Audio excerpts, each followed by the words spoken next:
All right, we're back. Episode 11 of Bonsai Boys Pod. I got Bo Tilly here as always, and we got Shota Barbeau. Show, how are we doing? Doing great, Bo. I'm doing great. How are you? I am doing well. You're looking as handsome as always. Got the buzz, some fresh cut. I know, no more blonde. No It's more blonde. gone, Goodness. but it's That was a it's good okay. shot. Anyway, I saw the ESPN announcement. You're gonna be playing on the Ocho. How exciting is that for you? Hey, First time? lifelong dream, bro. I It was know. supposed to be baseball, but That's fine. hey, we'll settle with dodgeball. That's awesome too. We'll take it. But that'll be Thank cool. you, Chuck Norris. Thank you, Chuck Norris. R.I.P. the GOAT. So it's going to be a USA versus Canada format. So it'll be like a mix of like the Team USA and like some Canadian representation on the Ocho. So excited to see some good dodgeball. It's going to be foam this time. None of that no sting shit. So I'm excited. Sorry for the no sting lovers. But I'm excited for You're that. boasting, baby. Should we I haven't start? touched a no sting ball all year, and that's going to continue. Good boy. Exactly. Part of the perks of playing with outsiders, we don't play that shit. So, Retired a while ago. exactly. It'll be interesting if some mixed teams ask Dang, look at us those to. biceps. Hey man, fucking. I got the Carlock jersey on today. You know what I'm saying? I got Berserkers. It enhances the arms. It enhances the arms. So, hey, Zach Fernald, shout out Zach Fernald. He's got me on this workout arm rehab program. So it's been nice. Shout out Zach. On that too. Eli's on it too. Actually, that's what inspired me to reach out to Zach. Honestly, was our episode with Eli. So, shout out Eli too, Daddy, for having me reach out to Zach. But yeah, it's been helpful so far. Arms feeling pretty good actually. But today we had to punt the mixed cloth episode. We're gonna record it on Sunday, so we'll have it for you guys early next week. We're gonna have Harley. And we're going to have Katie. I'm not even going to try and pronounce his last name, but we're going to have Harley on. And then we're going to have Katie McGuire on. A little sneak peek. So a little Portland episode. So, but we have some more Pacific Northwest on today because we have a duo from Berserk on today. Do you want to introduce? But before we get into it. Oh. I always do this. Sorry. So Go ahead. No, you're good. Recently, Bo moved to Chicago. I did. Congratulations. Thank you. He's with a bunch of family now. Yeah. You want to talk a little bit about what happened yesterday?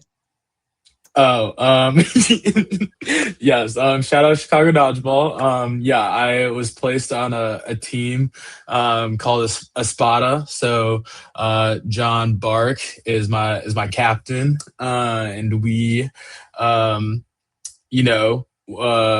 we apparently did okay during the regular season. But made it to the final.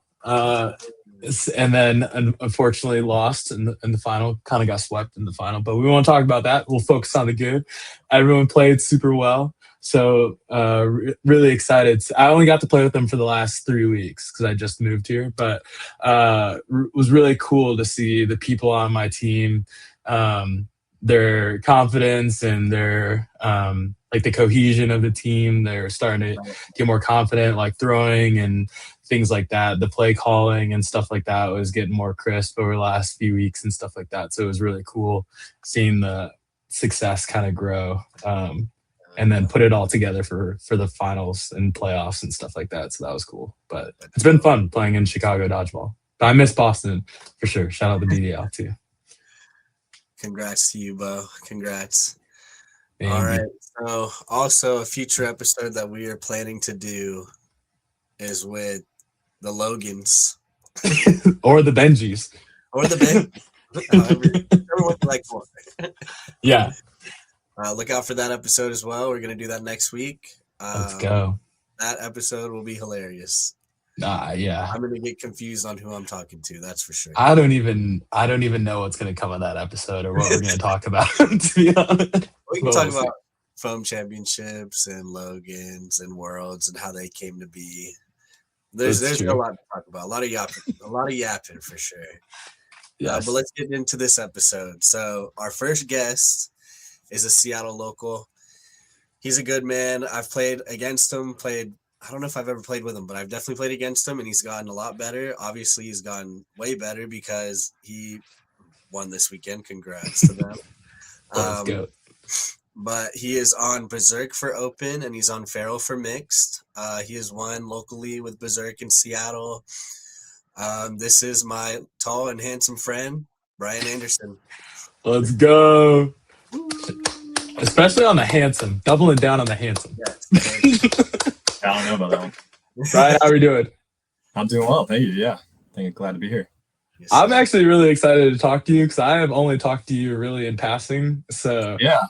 And same, I don't know if you. We'll ask in a minute, but we're on a streak of like popping podcast cherries. So I don't know if you've done a podcast before or been on one. Not for dodgeball. Let's go. Okay, the streak lives. Let's go. All right. Yeah. We I love forgot this. to mention, this guy is also like a stats wizard. Oh yes. I'm very excited to talk to him about that because this will be a fun episode. I would love to see like a future episode, maybe with like Bryan and Sean Wheeler. Okay. Oh yeah. Like, really I need it. cool. Okay. Yeah. Like statistics. Meeting of the Sounds Mega good. Minds. Officer too. Yeah. And then Brandon does maybe it. just the LA stats crew. We just put them all in the room, and then you and I just shut up. they just maybe get nerd an out. Aussie too with the playback review guys. Yeah. Let's go. All right, I like it. Yeah, that's just too much math for me already. My brain already hurts. All right. Our second guest plays left wing for Berserk. He's and also plays for Feral as well. He's won several medals in the local area. Also has played in Vancouver. He's won a Canadian Claw Circuit medal in Vancouver. Won in Salt Lake City this past weekend. He's the best commentator on the planet. You've heard him on Champions Tour. You know him. You love him. Number 65. David Carlock. Let's go. What's up, boys? How are you doing? Oh, I'm doing fantastic. Oh my god, and good. he sounds Are amazing. we all doing Arms Day? Is that like what we're doing today? Let's go. It's Arms Day. That'll be the thumbnail. Let's go. I don't know. I feel extra strong today with this jersey on. I'm not gonna lie. I appreciate. I have two Carlock tanks. One of them's a little more snug. I think that's when Rye was figuring out their sizing. Shout out Rye, by the way. Shout out Rye. But yeah. But I think this one fits great. I wear this quite a bit. When I'm at open gyms and stuff, I do wear this one quite a bit. It is one of my favorites to wear. And the designs, your guys' new designs, this one and the pink one. Finder. Shout out Luke Finder. Is it weird hitting Luke Finder wearing a jersey that he created? I feel bad sometimes, like thinking about that. Like, No, I feel like he does it to himself, right? Because if he's gonna make such good drip for all of us to wear when we play dodgeball, it's like he's bound to face at some point. Also, though, like we played him this past weekend, and it was kind of it was a little bit funny because we're all wearing like we wear the pink for round robin, right? Oath of Iron, and then we wear our marked jerseys, the red ones for bracket.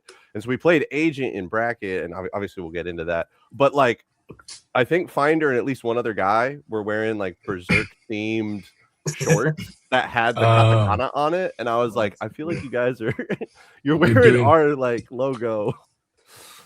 You're doing this on purpose. He's a huge fan of the anime, so I'm sure he'll take the punishment. He is. We're gonna sacrifice taking our hits. That's fair. I mean, I feel like half the club teams wear jerseys inspired by Luke Finder, so it's kind of good work.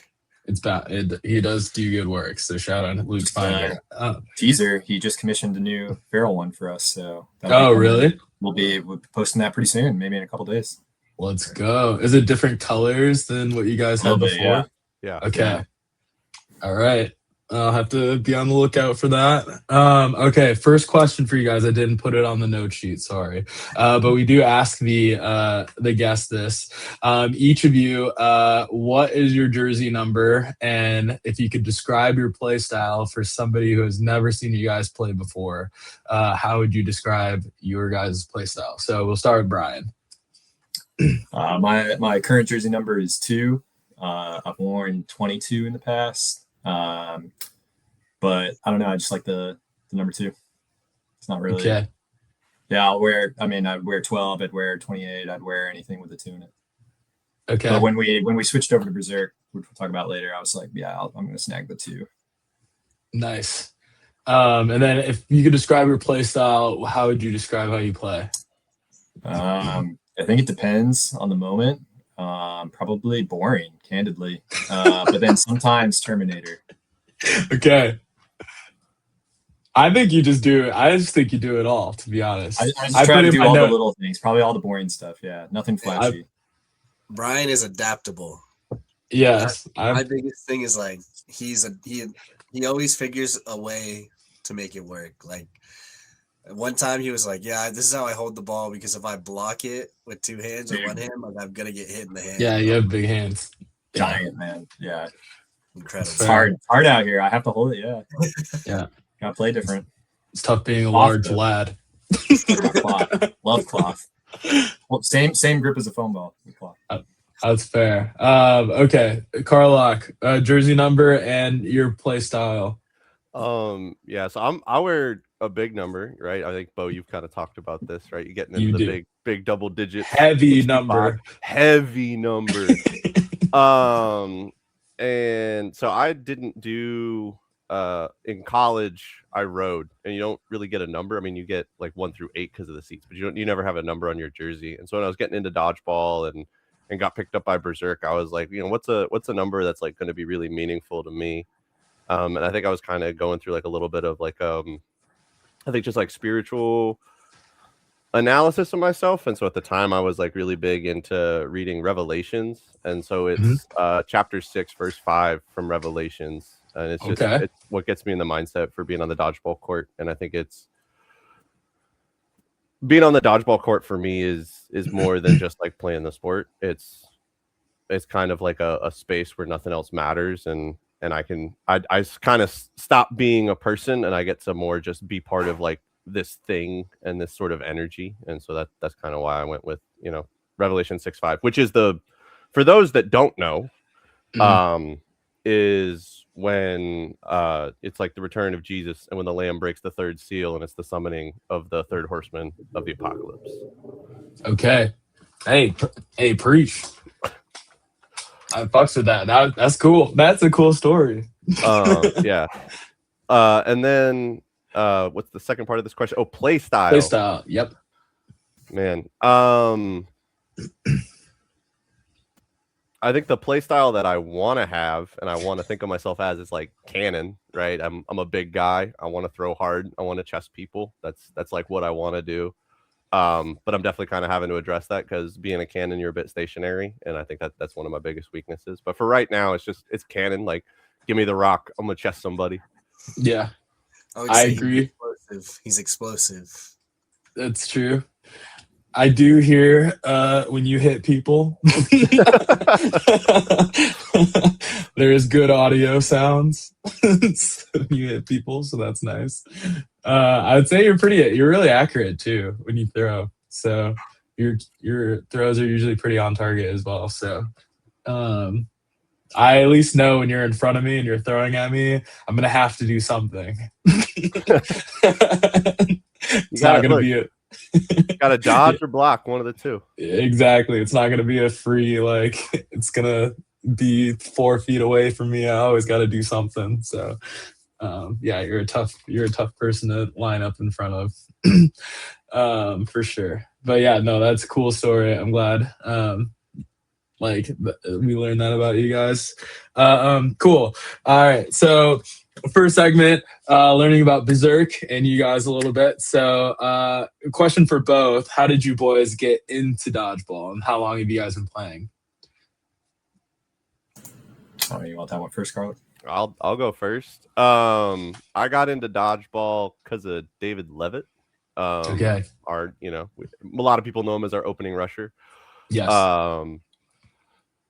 But no, it was David Levitt and I were coworkers. We were at a happy hour, and he was like, "Hey man, what do you do on Wednesdays?" And I was like, "I don't know, play video games at home after work. Like I don't do a ton. I'm kind of a homebody." And he's like, "You should come out to Green Lake." And I'm like, "What's at Green Lake?" And he's like, "Dodgeball, dude."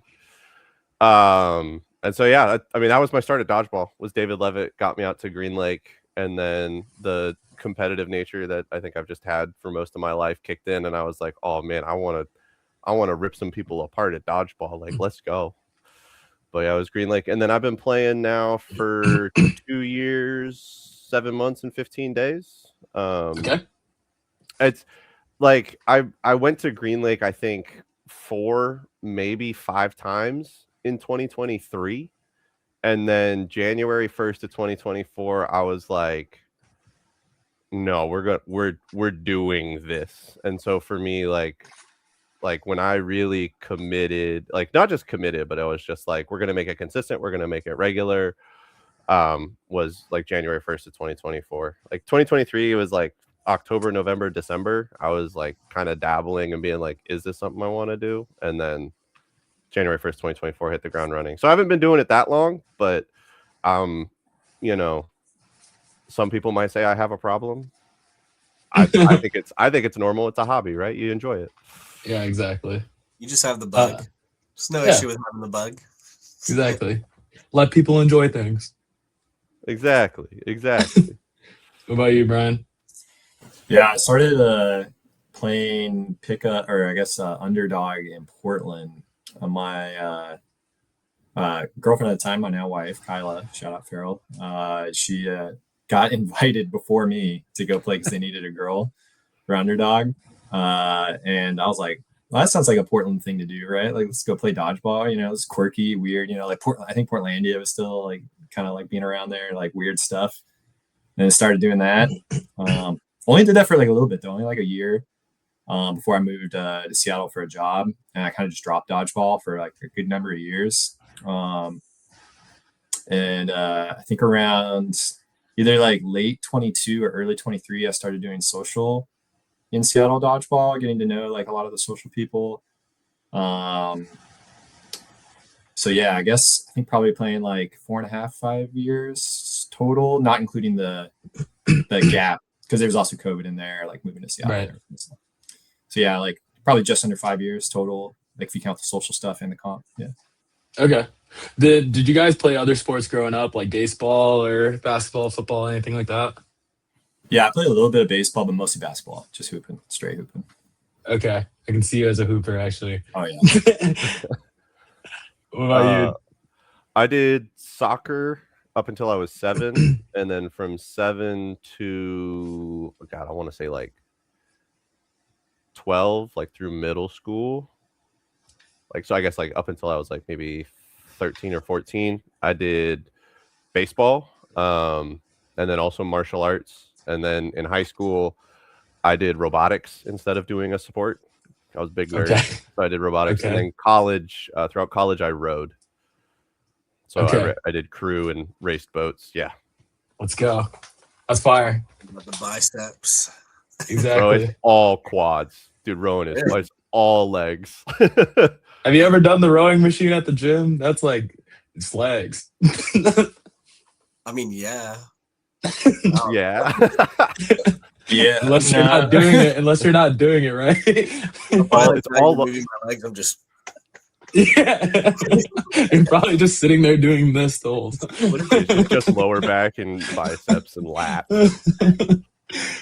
I never said I was smart. It's like the guy who does push-ups, but like on their knees, Yeah. Yeah, I mean, I initially thought that you were 65 because you were like an offensive lineman and I thought football. Yeah, that's a football number, right? 65. Yeah. Oh yeah. I thought he was like a left tackle or like something like that. Because you were like tall. You're a tall dude. He would be good blindside. Yeah, that's what I'm saying. You're a tall dude. You're agile. You have quick feet. Like you would be a good left tackle. Sweet. But I mean, Carlock's your story makes way more sense. Yeah. But no, that's cool. But yeah, I think we talked about like the rowing and like in Boston and stuff like that, like on the Charles River and stuff like that. So Yeah. I huge respect for rowers because that shit is hard. Yeah, no, dude. I got to race head of the Charles one year in college. Yeah. That was dope. It was so awesome. Yeah. Beautiful race course. Yeah, but yeah, I've even done like random kayaking, and I think that shit is hard. So I can't even imagine like rowing consistently as a sport doing that. Cool. So you guys are on Berserk. How did you guys get to forming Berserk? I vaguely remember. I remember playing Bryan on a different team. It was like Rain City something. Yeah, but this is like is like in Tempe in like 20. I think Tempe, Tempe in like 2024. I think it was my first tournament back. 2023. Oh shit. Okay, so back from I think it was my first tournament. Okay, it was like my first tournament back from tearing my Achilles. But I remember that Rain City team. But how was like Berserk formed, and like how did you guys end up like on that team together? Yeah, I think I can kind of start at Carlock, and absolutely, since I was a little there before, but yeah, I think it all started. Lucas decided to run these tournaments in Seattle called the Slam, and the explicit goal of those tournaments were to form new teams because I think he was a little tired maybe scrimmaging against just misfits, and like wanted to bring down BC teams and Oregon teams and like get new teams to be made. And we made a team. Shout out to the first captain, Rain City Ruckus, Corey Little, made a team. He picked up a bunch of guys that he either played with in social or comp. There were a lot of teams that got made from that first slam, class included, I think. And then there were a few other ones, but I think us and class might be the only two, at least on the open side, that are still going. And then like there was like sequential slams, but yeah, 2023 July, I think. Going there, and then Tempe as well. We're in City Ruckus. That was our first USA stop, and then I like to call it 2023 the year of just sucking. We just lost everything. Like we'd win a game, 2 games. I think we might have won 2 games in Tempe, or maybe like a game and a draw, but it was bad. We just lost a lot. We just it was like all new teams, right? Like just kind of figuring out, especially since a lot of us were like either really new to comp or like mostly social. And I think the only people that were on that roster that are still on the team today are me and Roy. Levitt was basically there, but he actually was like out of town, like camping or something that weekend. But he was basically there. So me, Roy, and Levitt. So it's like a whole different team. Here we go, dog. No, don't stop talking about whatever I had to say and just look at the dog now. No, but so 2023 was Rain City Ruckus. A lot of struggle, just a lot of struggle. I don't even think we went to nationals. I think we skipped it. And then 2024, about midway through, Corey had stepped away. I think started a family, stopped kind of playing altogether. So I kind of took over as captain. We still struggled a little bit, but we were starting to win like, games we should win, going like 2-4, 3-3 at a lot of tournaments. And we picked up this guy named Carlock about halfway through, I think, for a BC tournament. Nice. Picked him up because obviously he was like on the grind. And he's a way different player now than he was then, but I knew like someone who works that hard and, is an athlete, like they're going to get there.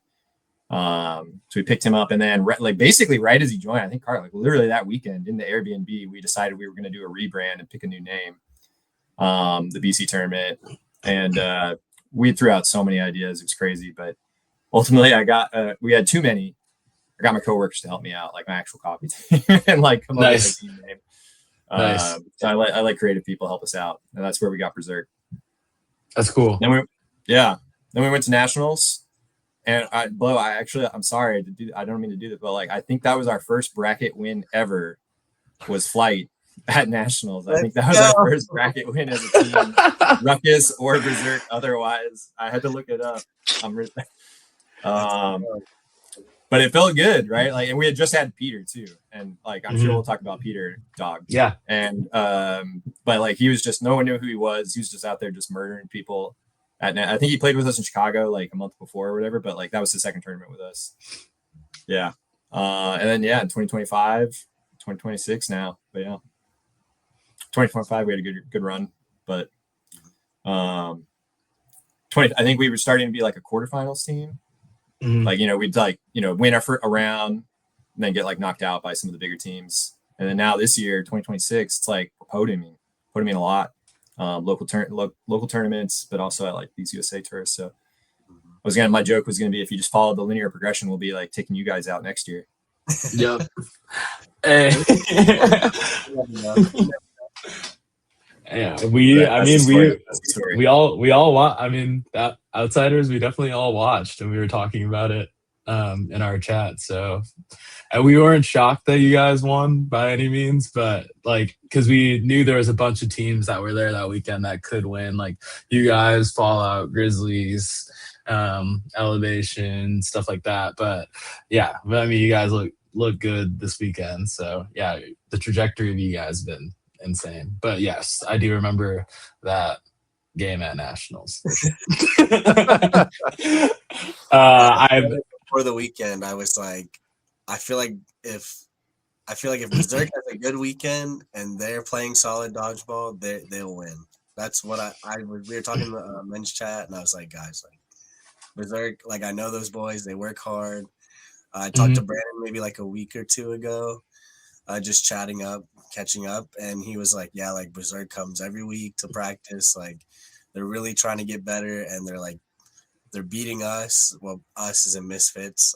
They're competing with Fortune. Like from what I'm hearing, like you guys are doing the right things to keep getting better, and it's proving. I mean, like the stats are proving it, just like how Bryan freaking predicted it.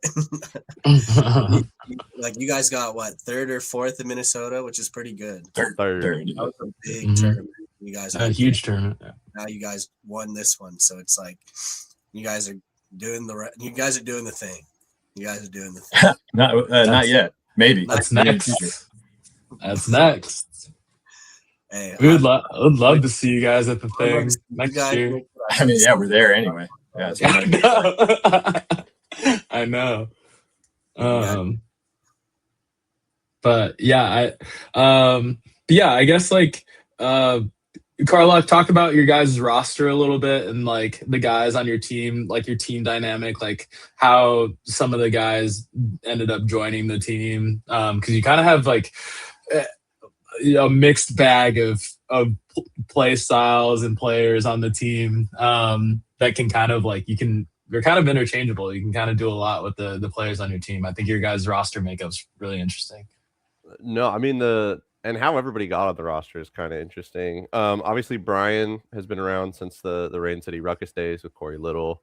David Levitt is also an original member of Rain City Ruckus. I remember showing up in the community, and I was like, I'm going to train until I'm either good enough to get onto Ruckus, or I'm going to get good enough that enough people want to play with me. I'm just going to build my own team. Was kind of the mentality. I'm very happy that Bryan extended the offer for me to join what I thought was going to be Ruckus. I bought a pair of shoes. I bought a pair of blue and green shoes because I was like, oh man, I'm gonna be on Ruckus and I gotta have shoes to match the fit. And then we had that conversation in the Airbnb, and you're like, we're changing the name, and I'm like, well, I hope the color is still blue and green, and it wasn't. And I was like, well, I gotta buy a new pair of shoes now because I can't wear these shoes. Because I was like, well, I feel like I'm pretty good, but I'm not good enough to do the like neon shoes that don't match the fit quite yet. So that's how only assholes do that anyway. Exactly, right? Like who's so egotistical? Yeah, nobody in here. Oh, absolutely not. I'm just colorblind. Fuck you guys. And then a lot of the guys that we picked up was Bryan, you did a lot of the recruiting in 2025. But Alex Basile was a pickup. He played social, and he just really enjoys catching people. Bread man. He's like, put it in the bread basket. And he played a lot of social, and so they're wearing the number 10. Let's go, Shota. Love Alex, love Basile. He's a great guy, but like he definitely he enjoys social and he enjoys that environment and that space. And so it did take Bryan, if I remember correctly, it took a little bit of convincing to kind of get him to do competition league and kind of convince him to come do tournaments. But then he started like buying into the system and he's just become an absolute anchor for the team. Alex Chiramella did not show up. I think he showed up at Green Lake, but Bryan, where we ended up finding him was okay, so he is a goblin, but we ended up kind of like instant. Yeah, I was like, all right, pick this guy now. Like I didn't even ask the team. I just put him on. I was like, Alex, you won't be on the team. Yeah. And the first time we played with him, he played with Farrell. He was on the mixed team.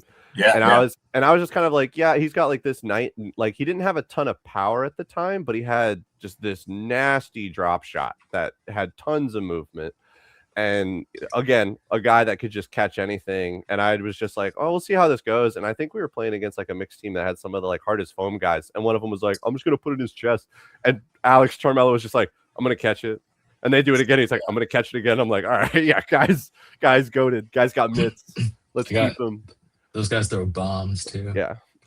And then Peter was just a menace, constantly a menace. And so, yeah, Bryan, you had to pick him up. It's like, we're not going to let this guy go anywhere else. Like I couldn't hit it. I could never hit him. Also, only person ever knocked me unconscious with a dodgeball. What? Yeah. What happened? There's so we were playing comp league, and this was back when I was still kind of trying to like figure stuff out and kind of figure out what I'm doing. And so I think it was the first season that I captained.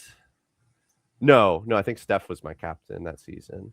But we had one ball. We made the mistake. We gave up ball majority. I get the ball, so I've got to go kind of be like the sacrifice, like draw attention. And I'm pump faking. I'm trying to look big. I'm looking menacing. I'm doing everything. And Peter's like, this guy's not going to do anything, and lets it rip from like 15 feet into the side of my jaw.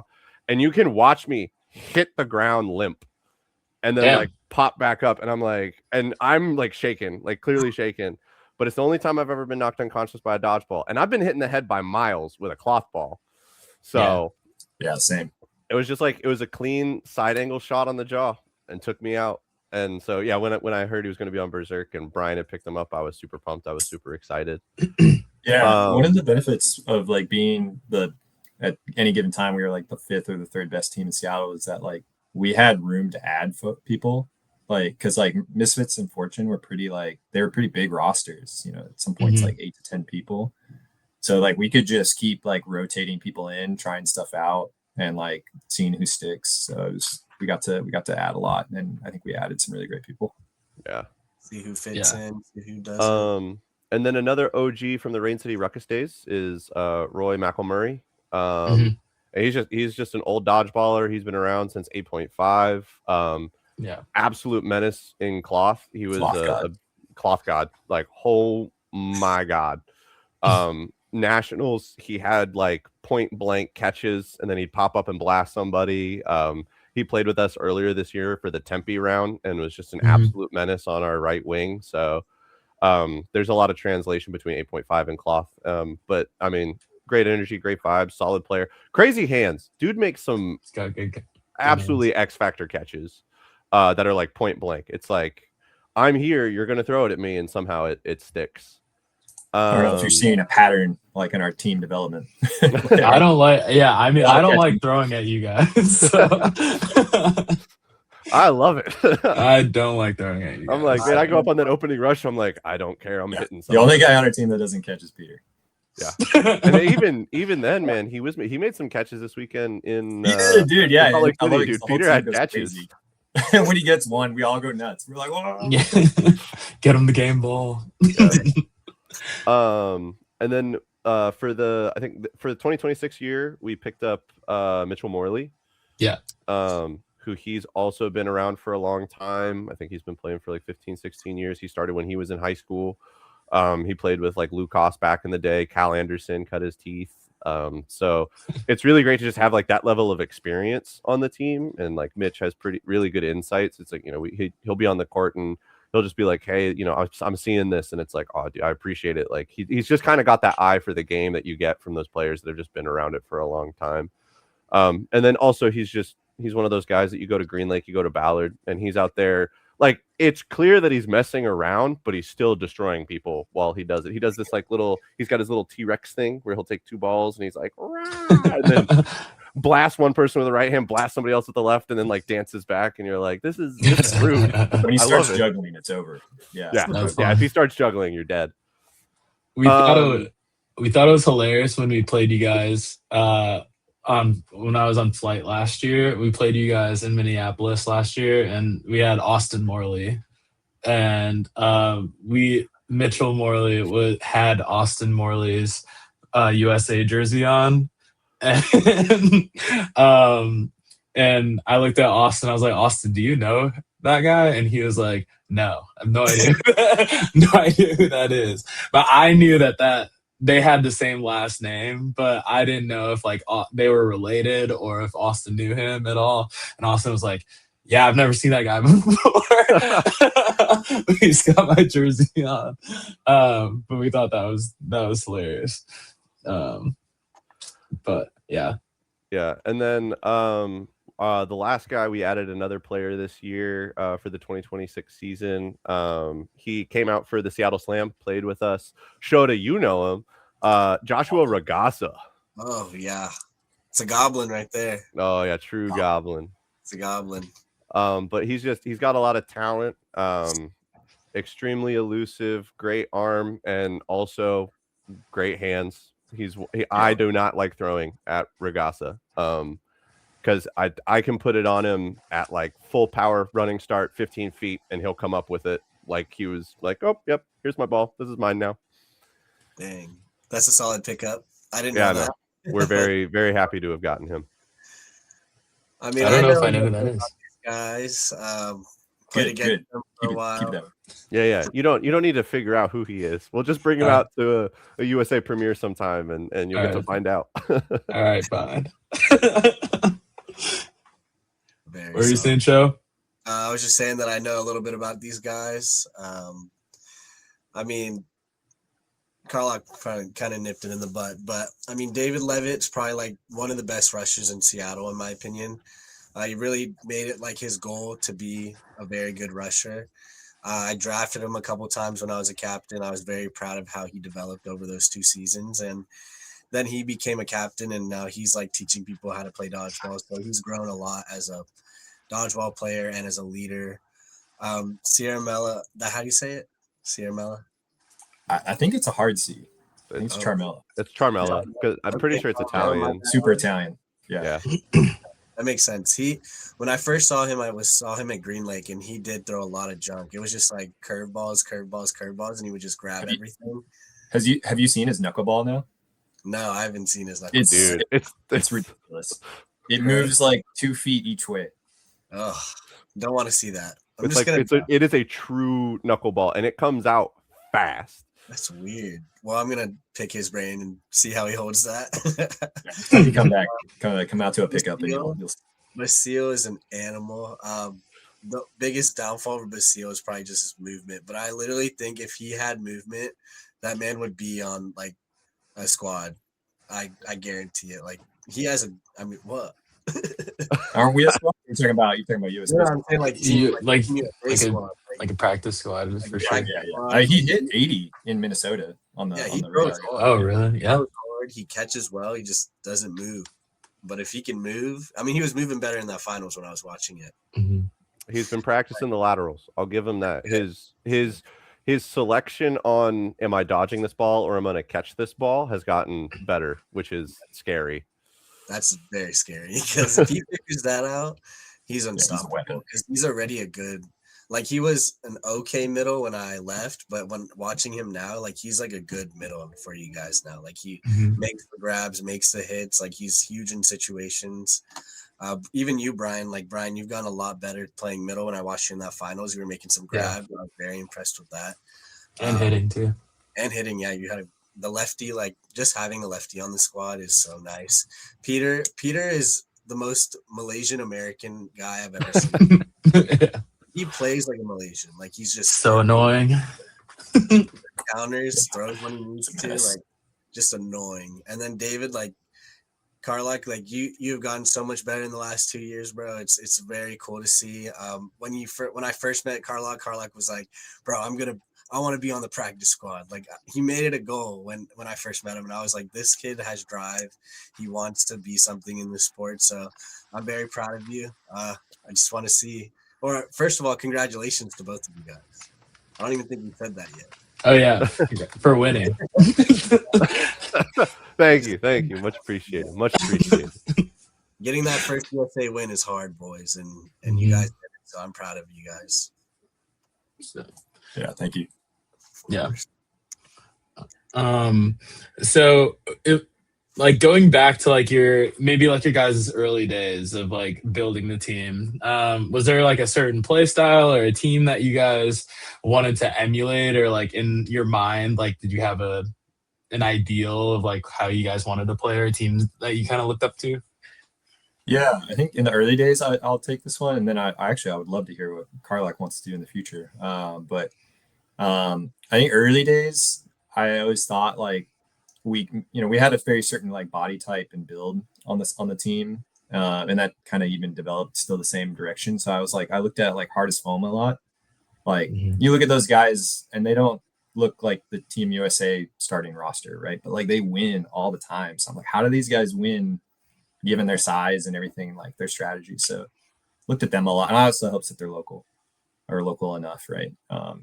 I also looked at New Era a lot once I started figuring them out, like seeing them from Canada. I used to joke that we were Berserk was the Walmart New Era, but I don't know. Maybe we'll have to rework that. I'd like to see. Have you guys played each other before? New Era? No, never. No. I think they don't really travel. They don't travel. They don't. Yeah, they don't. That'd be an interesting matchup, though. Honestly, like this Berserk on New Era, isn't he? Yeah. Okay. He's the only one that travels. Yeah, we play Holzer a lot, but we play him a lot. Yeah. He'll travel to America, and like he'll travel and like hop on other teams in Canada and stuff. But yeah, I think like this Berserk now and New Era would be pretty interesting. It's like almost like pointing at each other, like the Spider-Man meme, kind of. To be honest, that's a good comp. Who gets more catches? Well, it'll be interesting. I don't know. Everyone, yeah, I was gonna say it. They all catch on New Era. You guys all catch. So I feel like you guys would play smarter, so you guys might get more catches because they would be like ego throwing, like who are these guys? And then you just snag it. I feel like they would get a catch and then throw you a catch right after, because as soon as they get a catch, they throw it right afterwards. Yeah, I don't know, Carlock, where do you want to emulate? Where do you want to go in the future, or now even?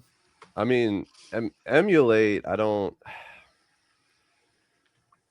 really have a team. I think, right, when I'm putting together practice routines, when I'm looking at like what do we want to work on, when Peter and I are talking about what the team's going to work on going forward, it's not necessarily like, oh, we want to be like this team, or like, oh, this is the play style. I think a lot of the discussion and a lot of where my head is at right now, and especially Bryan, with a lot of the work that you put in for Berserk, getting us just information and stats and other stuff like that, is just being a team that's adaptable and being a team that has a tool in the kit for every situation. And I think that's a big thing. And we kind of realized that this last week in SLC, we needed to make adjustments. We made adjustments and things got better.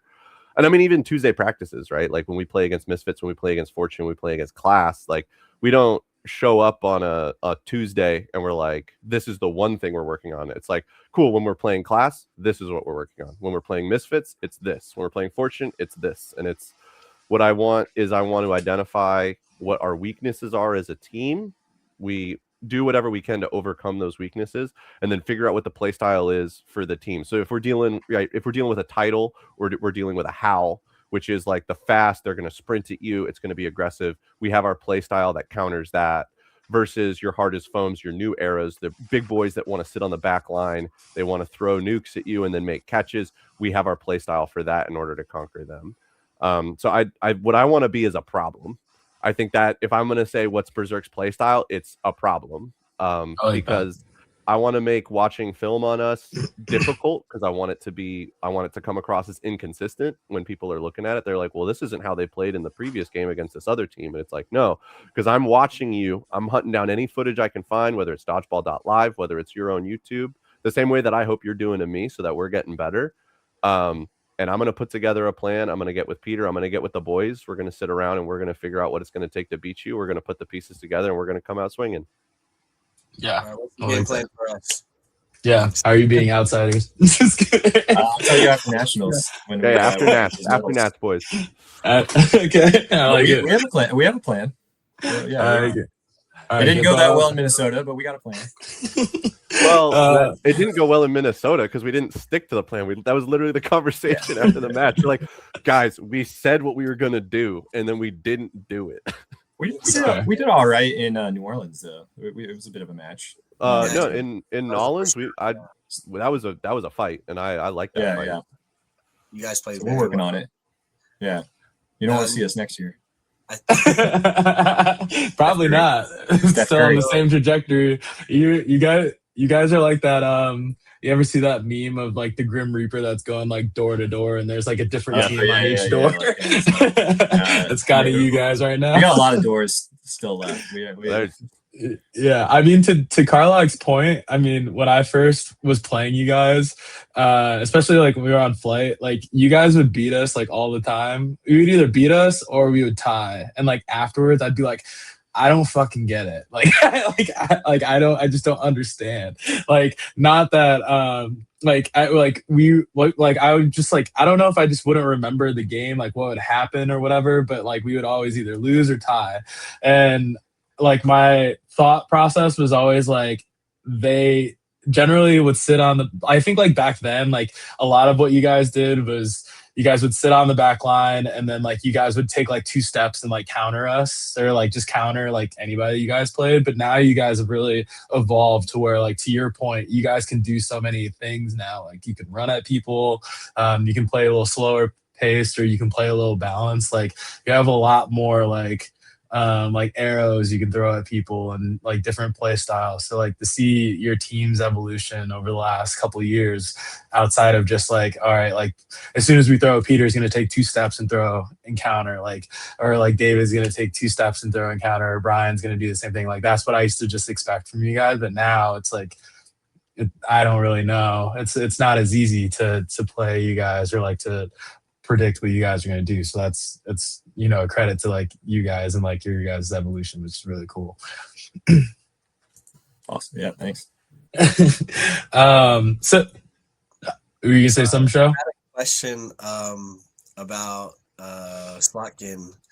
After he came back from the combine, did he like bring anything to you guys as a team to like work on? Oh, yeah. Or yeah, Full download, man. Yeah. Full download. Yeah. I mean, that's He literally was how great. he gets better and how your teams get better, right? Like you have 1 or 2 people that make the practice squad, and then all of a sudden, like, hey, like let's start doing this, guys. Let's start practicing this. This is what I learned from this weekend, and it's like that's really cool to hear that Peter's stepping up to like, give you guys more insight on what to do and how to get better. Yeah, and we did a BYOT league here in Seattle, and he got to play with not mixed berries, but basically mixed berries with like Lou and Officer and everything. So he got cool. a lot of some of that like pretty early for us too. But yeah, ever since when he came back, he gave us everything. It's been great. That's cool. So I guess like on that topic, like how often do you guys get to practice? Like I think it's so cool that you guys do your Saturday agility stuff. And you guys are so religious with it, which I think it shows. Like you talk about Basile's movement, and all of your guys' movements gotten so much better. I mean, that's just a credit to like how much work you guys put in. But like how often do you guys practice like outside of those things? So I guess looking at my like weekly routine, Monday night competition league here in Seattle. If Monday night competition league isn't going on, I'll head over to Loyal Heights and throw some no sting balls around. Ew. Yep, that's how it goes. If that's not happening, we're hitting the gym Probably doing legs, maybe doing arms. Tuesdays, Berserk practice with Misfits Fortune in class. That's every Tuesday. Unless like it's after a tournament. Sometimes if there's like a holiday and the community center is closed, but typically it's every week, Tuesdays, we got practice. Wednesdays, I coach, and we'll talk about that later because I do believe somebody posted a question about that. So we'll talk about that. But I was asked in a capacity to provide advice and coaching for some newer teams that are forming here in Seattle, and so that's how I spend my Wednesdays. Thursdays is uploading footage from Monday, Tuesday, and Wednesday so that everybody has their film to review. And then on top of that, supposed to be playing D&D with me. Yeah, I am supposed to be playing D&D with Bryan. Oh, sorry. But if I'm not, I'm uploading that film.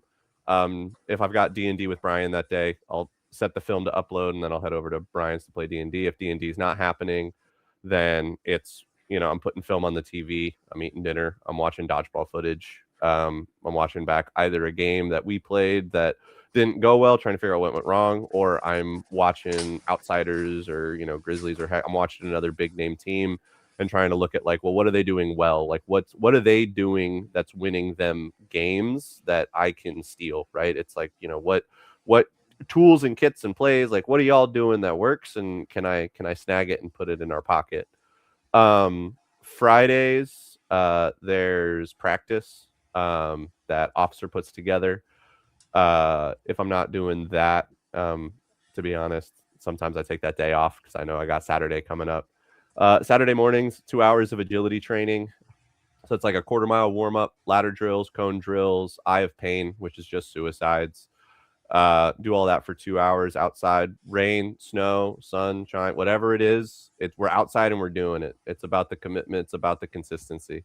And then after that, we go to Ballard Community Center for free pickup for 2 hours.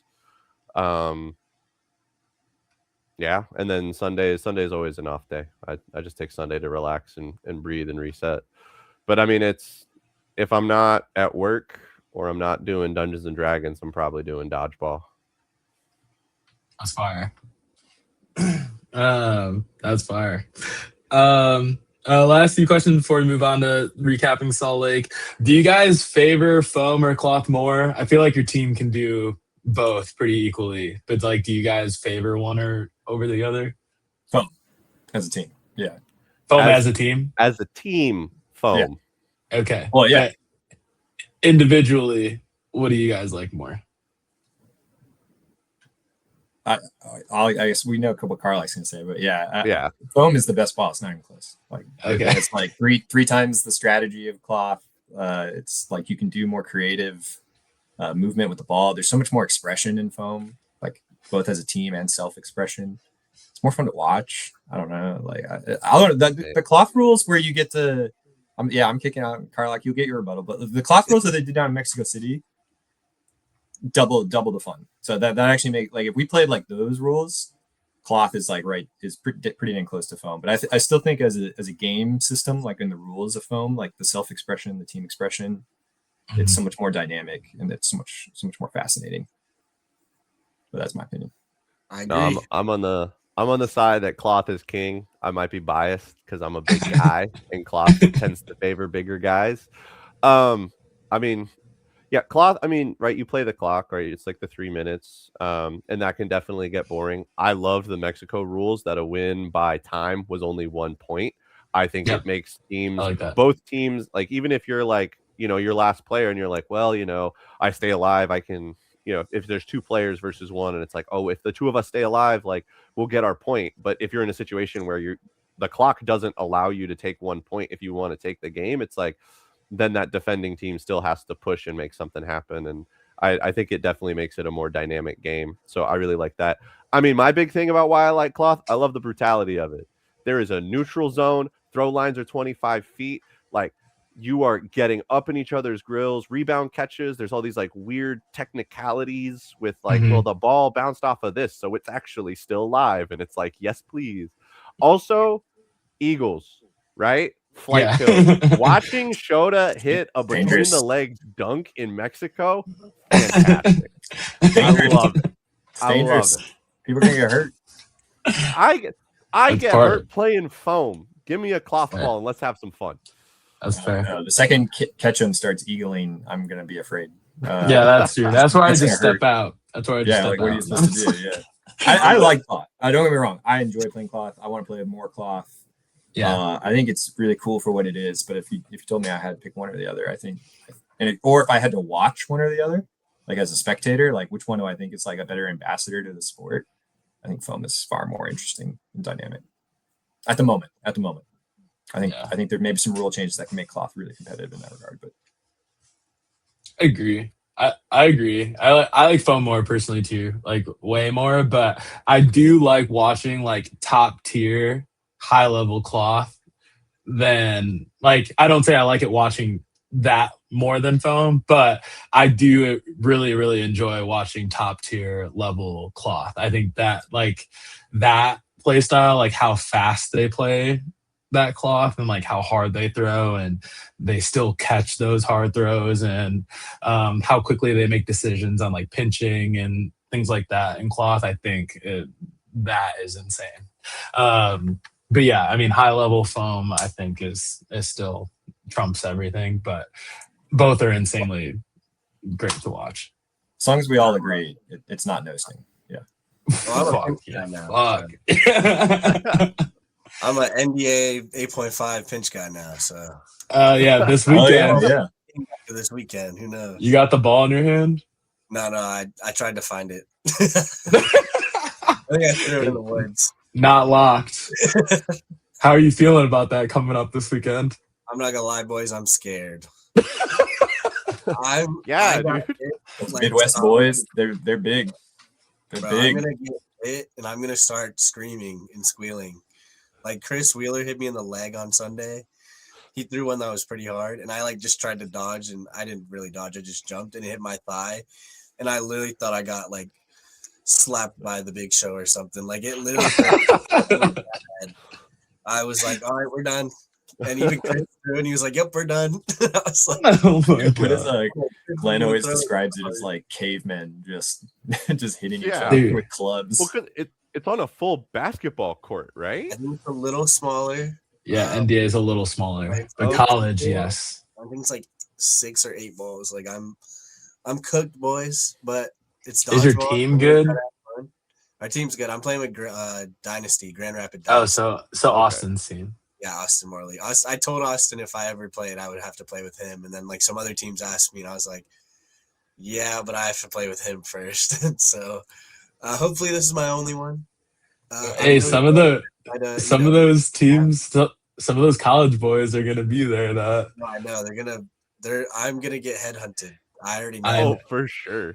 I mean, if Dylan was going, he would have been headhunted worse. You were I at would- least like the peacemaker in all of Try it. to be nice, but they're gonna be like, "Oh, this is a guy, Team USA guy. Like, we're gonna kill him." I'm like, "Please, guys, don't This hit guy's me." on ESPN. Let's kill him. Oh, true too. Oh God, no. Yeah. They shouldn't have released that. Wait But I till mean, next like week. that 8.5 pinch, I agree with Glenn. It is absolute caveman. I played cloth with the Columbus Gamecocks, like Ben Johnson and those guys. And I Mhm. remember talking with them. I'm like, what's pinch like? And they're like, they talk about like throwing the ball, not getting hit by it, throwing the ball. If you do it hard enough, will like spiral fracture your arm or break your fingers Oh, if you yeah. don't do it properly. And I'm like, that's throwing the ball. Like, why do you sign up for that? Like, Hey, that's like people that are UFC Yeah. fighters. They're like, who wakes up and is like, you know what? I want to get kicked in the face for a living. You know what I'm saying? Like I just want to get punched and elbowed in the face. Like, you ever got elbowed before, like on purpose? Like that hurts, and people wake up and they're like, yeah, let's go train to do that. Like people that like wake up and are like, Yeah. maybe Maybe they just haven't like discovered. Maybe they just haven't discovered UFC yet. I don't know. I don't know. Like I don't get it. But yeah, I mean, report back. my I'm excited. argument is that they found it in college. Their frontal lobe isn't fully developed, and they are just like wanting pain, right? Like, so maybe they're like, schoolwork's not enough, heartbreak from a girlfriend's not enough. Let's get hit by an 8.5 pinch ball. Bro, just go It's to the pretty much gym. just the Midwest, right? Like, are they the only ones that do? Is there anywhere else in the world? There's some teams all around the country. We have one in Atlanta. There's a couple or I think there's like one or two in LA. They're spread out for sure, but for the most part, it's the Midwest. I know like the best college teams. Is it just us? Is there any other countries that play that, or is it just us? Oh, just us, just our colleges. Hell no. Maybe it is the heartbreak though, right? They want to like feel something. Yeah, I don't know. Feel the gym. Feel a rom-com. Yeah, dude, they live in the Midwest. They can drink. I mean, like, right. Go to Wisconsin, feel some beer and cheese. I mean, if you guys want to hit up our sponsor, BetterHelp. Yeah, exactly. Look, man, as somebody that used to drink at Ryan House and then go play dodgeball at Cal Anderson, it sounds like a good time. No, I mean, I'm sure. Yeah. Right. Yeah, you gotta borrow some meta glasses for a set this weekend. I'm gonna end up with meta glasses in my eyes, bro. don't get hurt, man. They need you in Thailand. Don't get hurt. Stay safe. Yeah, I just know. Has Jeremy reached out to you about this and like said that he's praying for you? No, not yet. I don't even think he knows. So we'll see what happens. Oh, shit. NFL players have contracts, like they can't go skiing, they can't go like skateboarding or whatever. Like, we need to show you can't go play pinch. Like, if you're on the squad, if you made the selection, you can't do X, Y, Z, and one of them should be. And I maybe in the future, I agree. I honestly can barely throw the ball, so I think my arm will be fine. It'll mostly just be like bruises all over my body. We have a behavioral contract that we sign, so we have that, but it doesn't include playing pinch. It should be labeled an extreme sport.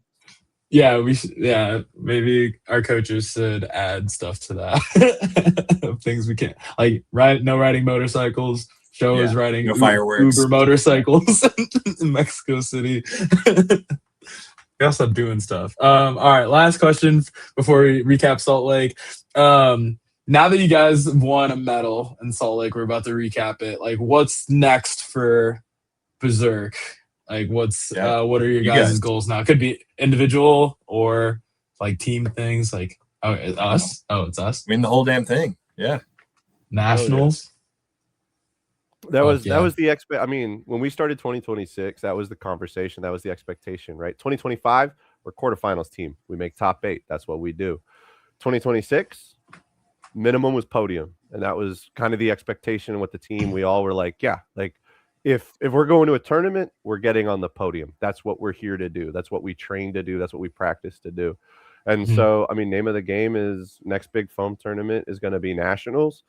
Name of the game, obviously, I'm hoping that with all our performance so far in Minneapolis, performance in Salt Lake City, we'll be in the premier round robin, and then we're going to play through the premier bracket. And the expectation that has been set for the team is finals. We're in that finals match, and we're fighting for everything. And then we'll worry about the thing later. But right now, it's Nats.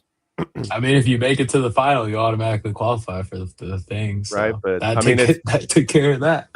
Absolutely, but it's right. It's you take it one tournament at a time, and you take it one team at a time. You play what the match is in front of you, and you keep pushing through that. Yeah, no, definitely. I admire the way that you guys have gone about things and like built everything. You guys yourself, like the whole like Seattle thing. I love how like Fortune, Misfits, like you guys, like, I mean, the Seattle community, like you guys are all such good players out there, so it's easy to build good teams through you guys' like community, but still like the way that you guys stick together and just keep building, I think is pretty awesome what you guys do out there. We just grow players like a farm out here. Like, I don't know, it's in the water. Or... They just pick them off the ground. It's crazy. Yes, seriously. When you can play every day of the week, bro. That's true. Well, honestly, it's the pickups. The people that just walk in and like, have like a throwing sport background, and then or like, some kind of background that's like really advantageous, and then you're just like, hey, you want some more? It's like, what day of the week you're free. Yeah.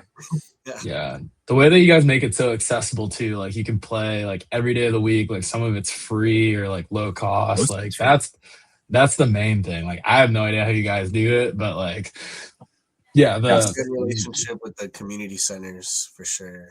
And yeah. So Sunday, Tuesday, Wednesday, Friday, and Saturday all have free pickups.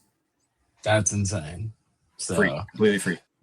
So, I'm gonna try and do something similar in Chicago now that I'm here and try and recruit. There's a shit ton of people in the city, so we've got to find some dodgeballers here somewhere. So, but cool. All right, show you want to run through the Salt Lake tourney with them? yes, sir. So we're gonna jump right into it. You guys went 4-1-1, which is very good for round robin. You ended up seeded third. There's a few names a few teams in here that I don't recognize. So we can just start with the first one. You guys won 10-0 against Face Check SD, which I'm guessing is San Diego. Nice. Do any of you guys want to touch on that game? Carly, I didn't actually really know that anyone on that team. You might. I think the captain is Anthony. Oh yeah. And he's been around for a while. And I mean, Face Check they've got strong arms. I mean, one, they're a mixed team. I want to cover that. They were a mixed team playing an open. And the ladies on the team got strong arms. They got good heads on their shoulders, heads on a swivel. I mean, that match, like, you go watch that match, that is not a clean match. A lot of those games, especially Carly kind of struggled.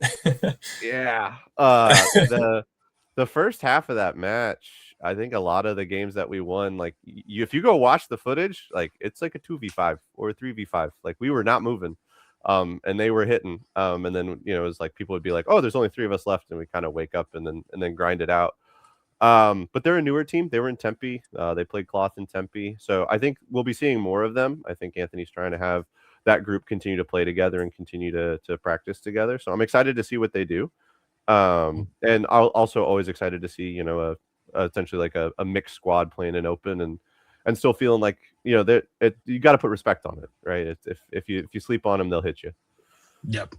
We had a similar situation in Birmingham where Eli was playing with our women's team and they're all playing an open and like they were beating men's teams and I was like, this is awesome. And then like also they had Bussies, which was like Philly. It was like Honkers mixed team. So I mean, shout out to the mixed teams and women's teams that compete in open because it's not easy. And for y'all to be successful is very cool to see because it's only going to make you better no matter what.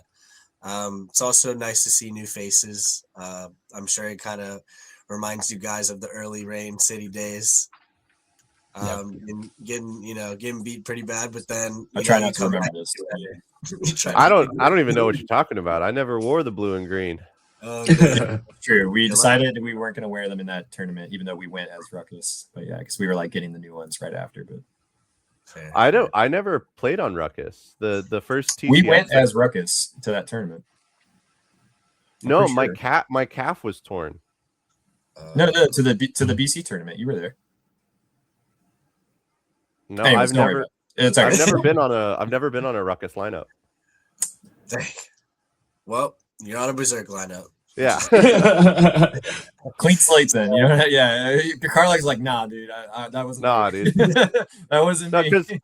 Because 2023.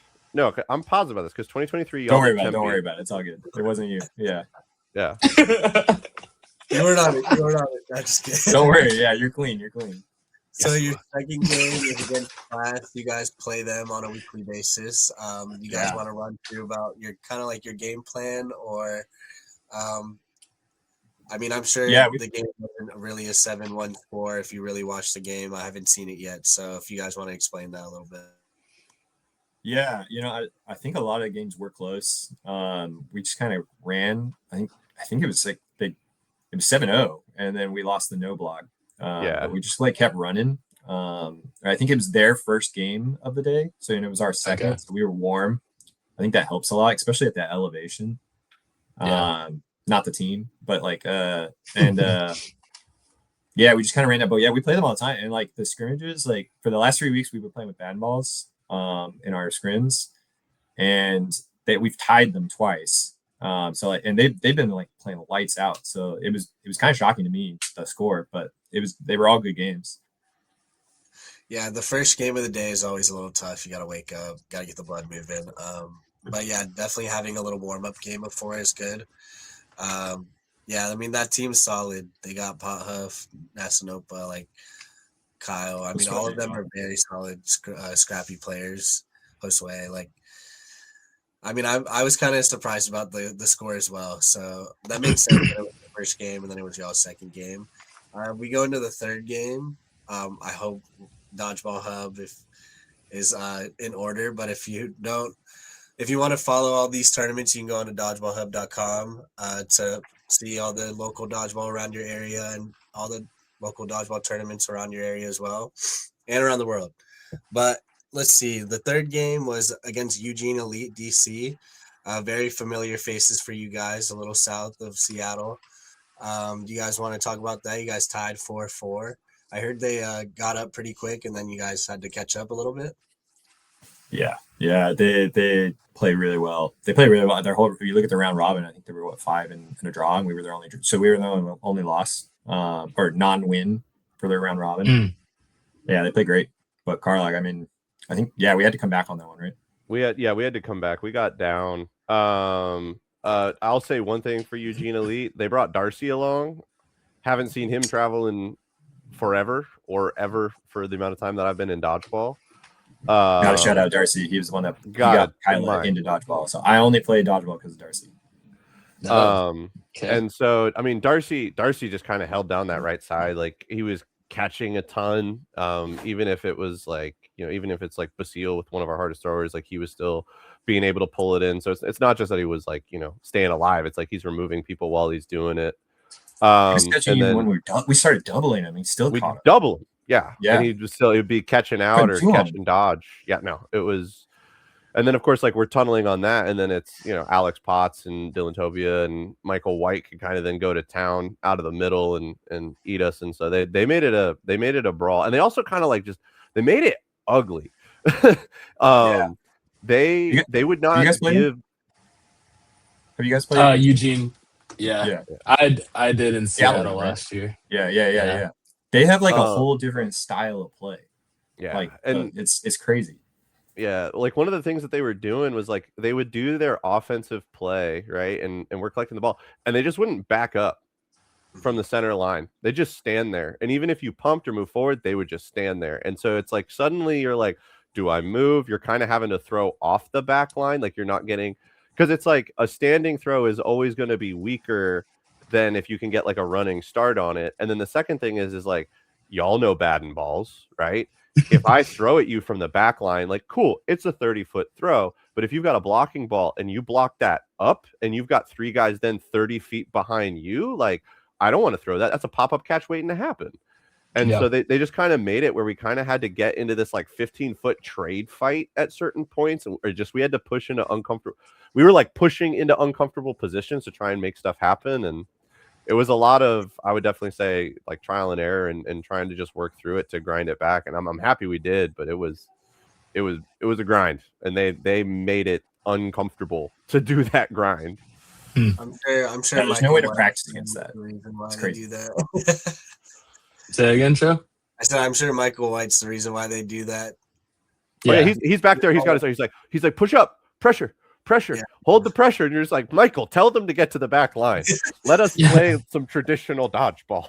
No, especially when teams start doing like untraditional things, you start getting confused. So it makes sense. Like, I mean, what I would do is like if a team's not backing up, I would just do like a home counter, like take 2 or 3 hard steps and just throw at them, kind of like play it as like a plant, like the other team's planting on you, so you just have to get rid of the ball before they trade with you.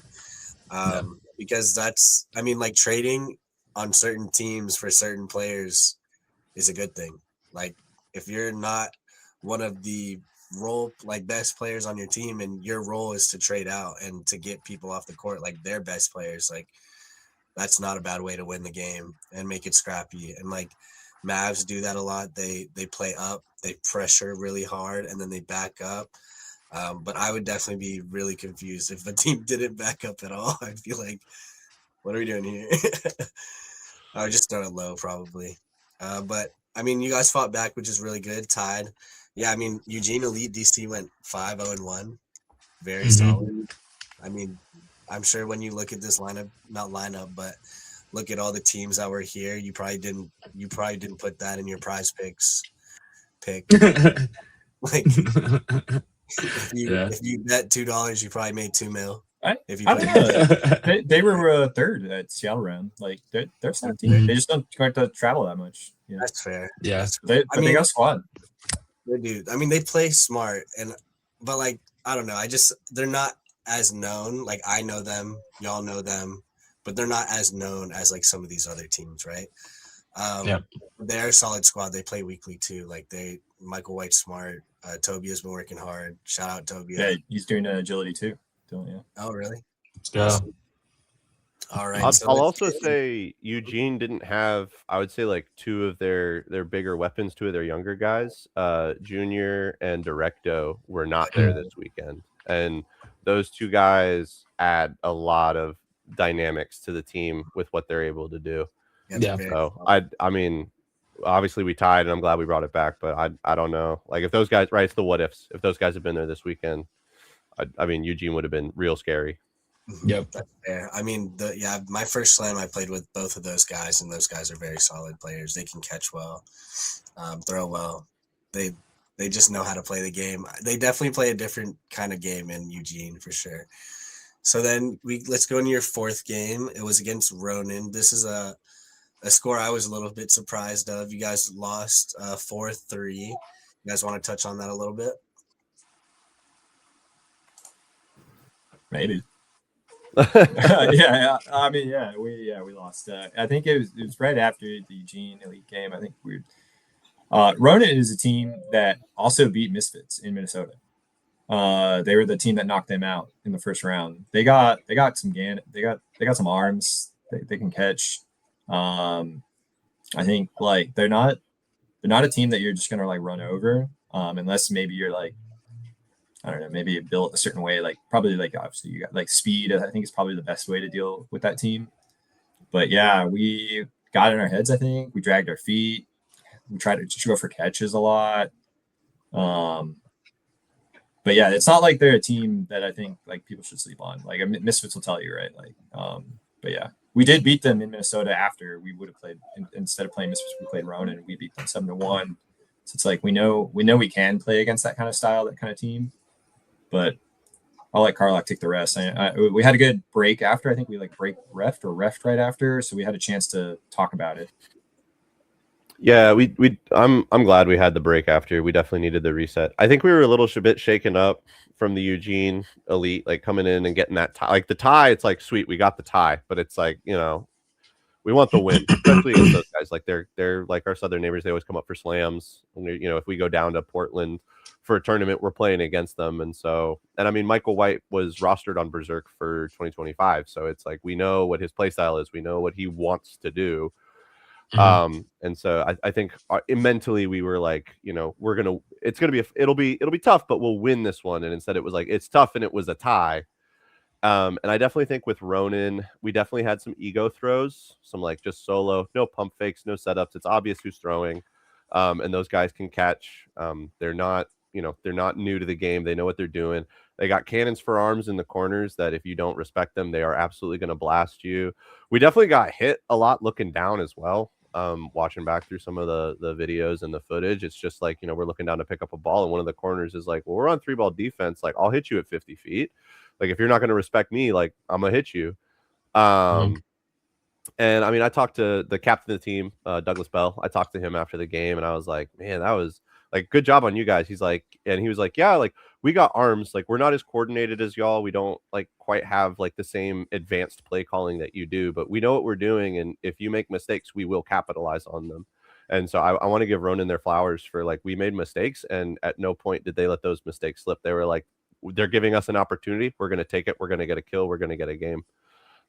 So big kudos to them for doing that. And yeah, they throw hard. And I think some of our decision making, I think we went for some catches, especially me, went for some catches when that just didn't need to happen. And, I need to be staying on the court to use my arm personally, just like a little bit of self-reflection there. Yeah, But I feel think like it we was should just use the feet. yeah. No, I think Ronan saw the opportunities and they capitalized on them. Fair. I mean, it's obviously a close game, 4-3. Could have probably went either way if you guys have like a couple catches go your way or something like that. It I mean, spoiled it. It was the only game we lost on a Saturday. Yeah. Yeah, that's awesome. I'll also get Ronan did good clock management. They got up 4-2 on us with about, I think, like it was like 6 or 7 minutes left, and they slowed the game down. Like they were like, we don't need to push into we're up 2 games. Like even if they take the one, then we took the one, and they like looked over, and I think they made a game last 4 minutes. And it was just like the clock just went by so fast, and they did a great job of just not giving us any balls to do anything with during that time toward the end of the match. Yeah. I mean, that's a huge part of the game too. Even with now like the 3-minute games going into no block, like you can still run the clock up. Like especially if you're good at no block and just staying alive, you can get rid of a lot of clock still. Which I'm still happy that we're doing no block, because you are able to eliminate that for the most part. But there's still going to be those outliers, right, that can stay alive and do really well. So let's get into Bloodline. You guys won 6-2. So you guys said you had a break. So you guys probably refresh, recoup, talked about it. And then after that, it looks like you guys were kind of on a streak. So you guys want to talk about Bloodline a little bit? I mean, yeah, we sat down. We talked about like, hey, what went wrong in the Ronin game? Why were we struggling a ton against Eugene Elite? What are we not doing? And I mean, we just, like Bryan said, we weren't using our feet. We got some fast guys on the team that can throw hard, and you can run faster forward than you can backward. And we put in 4-hour days worth of training with agility and then Ballard, and we're at elevation. It's like, might as well push our bodies and see what we can do. And so for Bloodline, I think we just came out sprinting and we came out hitting. And we just kind of ran them down, I think was the strategy, and it paid off. Yeah, I think also like we had that break. Peter had like a really good, like, it was like, hey, we're not playing like championship level dodgeball right now, but like it's one round robin game. Like who cares? Like let's move on to the next one. So it's a great mindset. I mean, I know when we have a little bit of a hiccup in our round robin, we kind of just use the next game to reset and kind of just like think about what we're doing wrong, or just be like, guys, remember it's round robin. It doesn't matter if we lose. This is the time that we can lose a game, and then we have to figure it out later, right? So I think the biggest part about being in a really top level team and being in that kind of mid tier is like you guys run into hiccups in the roads, and then you're not able to like adjust from there. But obviously that wasn't the case this tournament for you guys. So then we went into the next game, which I think this is your final round robin game, right? So it's against Squirtle. Nope. No, we got the Legends. This right here, Squirtle Squad. We're just going over. I thought we were still on Bloodline. Yeah, okay. We'll just go straight to Squirtle Squad. Yeah. We're talking about Squirtle Squad now. It's you guys won 10-1. You guys want to talk? I've never heard of them. You want to talk a little about them? I think they're Utah local, right? They are Salt Lake City dodgeballers. That's awesome. Yeah, I don't even know where to start, other than I just have to say we may have won the tournament, but we did not have the most fun. It was Carlock, why don't you tell the folks about the squad? And we say this with all love. Like, I love these guys. Joy playing this game. Honestly, like one of the funnest matches. Like one of the funnest matches. We're just like, all right, we don't know anything about them, right? We're going into like match 6. We don't know anything about these guys. Like we've played Ronin, we've played Bloodline, we've played Eugene Elite. We've I've played against Face Check SD before. Like we played against Class. The first 5 round robins were like, we know who these teams are, we know what to expect, we know what we're gonna get with these fights. Squirtle Squad, we got no idea. And I'm like asking around, I'm like, hey, so like what's the deal with Squirtle Squad? Class lost to Squirtle Squad.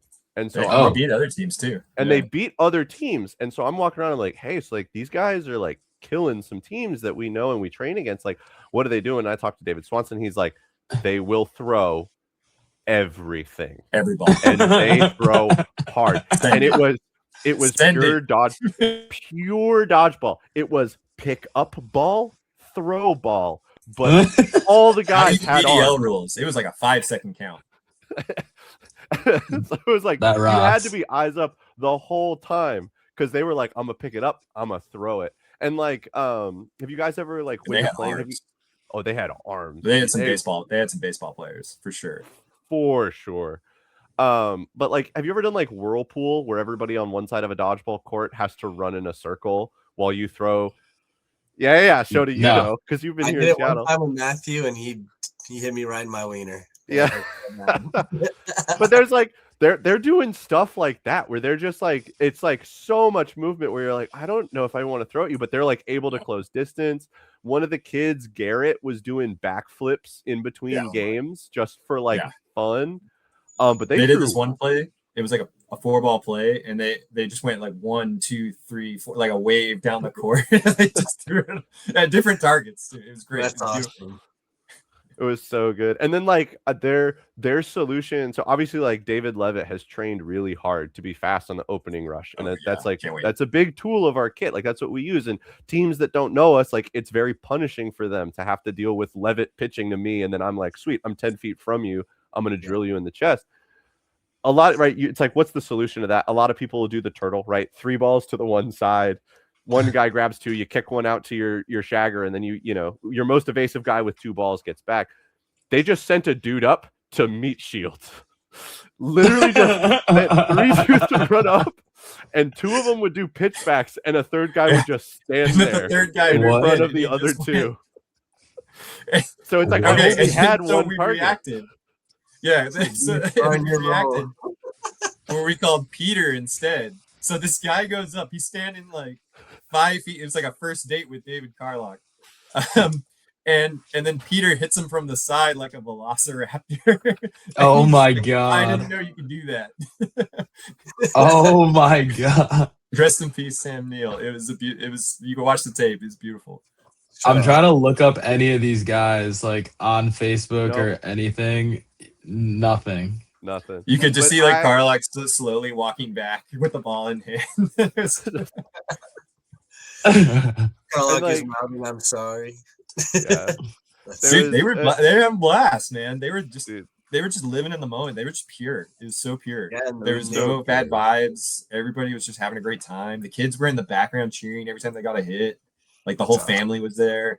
It was like a family affair. It was life, like, man. It was great. I love that match. Was so much fun. Like I will say we definitely used it to like polish and make sure that we were play calling well and we were practicing good fundamentals and we were executing our playbook the way that we should be. But like throughout the process, it was just so much fun and such a good time. And I love playing with those guys. If you're listening, come out more. We need you. Dodgeball and bro. I want Squirtle Squad to come out to Nats, and I just want to see what happens when they play. They can ball. Like they'll hit you. Can ball. I mean, like Shoda for like a comparison, it's like imagine a team where everybody on the team has like a Rico attitude. Oh god. And they're all throwing absolute missiles. I'm good. I love it. It was pure. It was life affirming. It was great. I loved every second of it. Probably how the Green Lake Goblins should play. Oh my god, that was the worst game Logan and I ever played against Green Lake in Seattle last year. Hey, Seattle versus Bo. Just know that was. Yeah, Flight might have won, but Bo lost. I lost for sure. Apparently, the Squirtle Squad team they've played at FDC. Oh, let's go! Yeah, or at least the Drew Prestwich guy. Like I just Facebook searched his name and Squirtle Squad showed up for like FDC. Okay, they're coming, I guess. So at least this Drew guy has been there. I couldn't find his Facebook, but build the Salt Lake scene. Come out. The world needs Squirtle. Dodgeball needs Squirtle Squad. I need to see this game. I need to see this game. So whenever you watch all their games. Like if you sub to Dodgeball Live, you almost like at least like 6 out of the 8 courts were streamed. So like you can watch a good chunk of Okay. It's beautiful. Okay. The Here. dodgeball.live footage for Berserk versus Squirtle Squad is already up. Okay, The I need the that. Berserk YouTube page video will be up tomorrow. Okay. As we're doing this, I'm uploading them. Okay, I had the Berserk YouTube up, and I didn't see any videos on there, but I will be on the lookout. Yeah, So- and we like ref them too. There was like so many moments where they like when balls hit, they died, they didn't know, or like certain things like activating. Like, but like they had like such great attitudes about it. They're like, oh, okay, got it, cool, next play. Yeah, and they just they were just rolling with it. Like That rocks. I had to explain drop blocking to them, and then they were like, "So wait, are we allowed to do that?" I'm like, "You are absolutely allowed to do that." They're like, "Sweet." They're like, no, Just pure joy. Yeah. that's awesome. We definitely need more of that in the scene. I think just like it's very what is it called? Affectious. Like everybody can just Mhm. happy when they're playing. It's definitely a good way to just not be so serious in a tournament because sometimes it does get way too serious. Yeah. But I do want to touch on the venue. The venue looked amazing. That stream court looked awesome. Where the video, Yeah. Mitch had Dodgeball Live, like the main video cam, was like probably how I would want Dodgeball filmed all the time. Mhm. Like that angle was perfect. The instant replay angles were really nice. I mean, how big was that place? And do you think we could possibly have a nationals there? It was big, and yes, because we had the 6 courts, right? So we had 4, like 5, 11, 6, 12 7 total. but we had bleachers out, and so they can take those bleachers They away. can get 3 more. Yeah, so I was talking to Nick, so I think they could get 9 or maybe even 12 courts in there. So like for a nationals, it's I think definitely an option. I think Kansas City there were like 16 courts. It definitely takes a lot of courts to do a nationals, but it was a beautiful facility, and I do think they maybe have just enough court space. Yeah, it's like brand new. Like concessions, bathrooms were all super easy to get to, no matter where you were. Yeah, it was a good spot. There was also like in the back, they were having like a toy convention too. So the building is massive. There's like a whole other area that was like a convention was happening. That's awesome. Yeah, it was a trading card convention. Yeah. Yeah. So maybe, it was a good venue. Well, hopefully, if USA is listening, maybe a Salt Lake City Nationals would be pretty cool. I definitely wanted to go. I'm jealous. I had FOMO for sure. I did too. I just wanted to go to Utah, honestly. Not so much to dodgeball. I mean, I would have loved to play dodgeball, but just to go to Utah, I think would have been really cool. It's on the bucket list. Unfortunately, it couldn't go. But let's Salt Lake City is pretty far away from like a lot of the national parks, but yeah. Fair. Yeah. That makes sense. And I'd make a trip out of it. I'd stay like an extra 2 days or something. Yeah, that's what I wanted to do. Let's transition into the playoffs. Or actually, I do have one question for you guys. Besides Squirtle Squad, was there any other teams that kind of surprised you this tournament? And then were there any players that you kind of were surprised about? Maybe that you guys like watched, maybe didn't have to like play them necessarily. I feel like I mean, when we walked through we added the 3 games in the playoffs for all new teams. I'm trying to think of the teams we didn't play. Yeah, I mean, we refed a few of them. We kind of knew there was only 12, and we played like 9. So yeah, you knew a lot of them. And we were one of the 12, so we basically just didn't play 2 teams. Yeah. And generally, I would say we knew all the teams and generally knew all the players there. So I'd say no surprises there. I think Squirtle Squad was kind of the one wild card that we were like, all right, we didn't ref we ref them for bracket, but we didn't ref them for round robin. So like we didn't see them play at all. We just heard that they were taking wins and taking kills, and we're like, all right, what's going on here? There's one guy. He's on Fallout. Wears a backwards cap. He's got like a Nick Loose. Nathan. Okay, yeah, I had never seen that guy. Nathan Loose. Nate Loose. Sorry, Nate Loose. And this I take this as a compliment. I thought he was like Sean Wheeler in a disguise for a second, like with a hat on. I was like, did he sneak into this tournament? But That's that funny. guy was a baller. I'd never seen that guy before.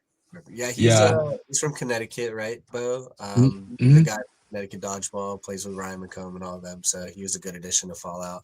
I think he played with them in Minnesota too. So I think he's He did. on their roster. He is on their roster full time. But yeah, he's newer-ish to dodgeball, but like really raw talent, good arm, good catcher. Good hands, I think he wants to focus more on cloth. I think. Good I know man. he tried Good out man. for cloth, but they don't play a ton of cloth in Connecticut yet. But I know Garrett Jacobowitz is trying to grow the scene. But yeah, Nathan, great guy, good player. So I'm excited to see him like go into the next year too, if he wants to keep playing. I'm sure if he just 1v1s Ashley Elder enough, he'll get better. Yeah, for sure. So let's transition into the playoffs. You guys played Agent first, which looks like it was a 3 seed against a 6 seed. You were the opposite of Grizzlies and Fallout, which are some pretty heavy hitters, which is surprising because Fallout ended up 4th in the seeding, and then Grizzlies was 1. So that means you were on the same side as Eugene. I'm actually very surprised that Eugene lost to Elevation because you guys said they were on a roll this tournament. But let's go into your game because this was a nail biter. This one's a very close game. You guys only won 5-4. Overtime. Yeah. Overtime. Nice.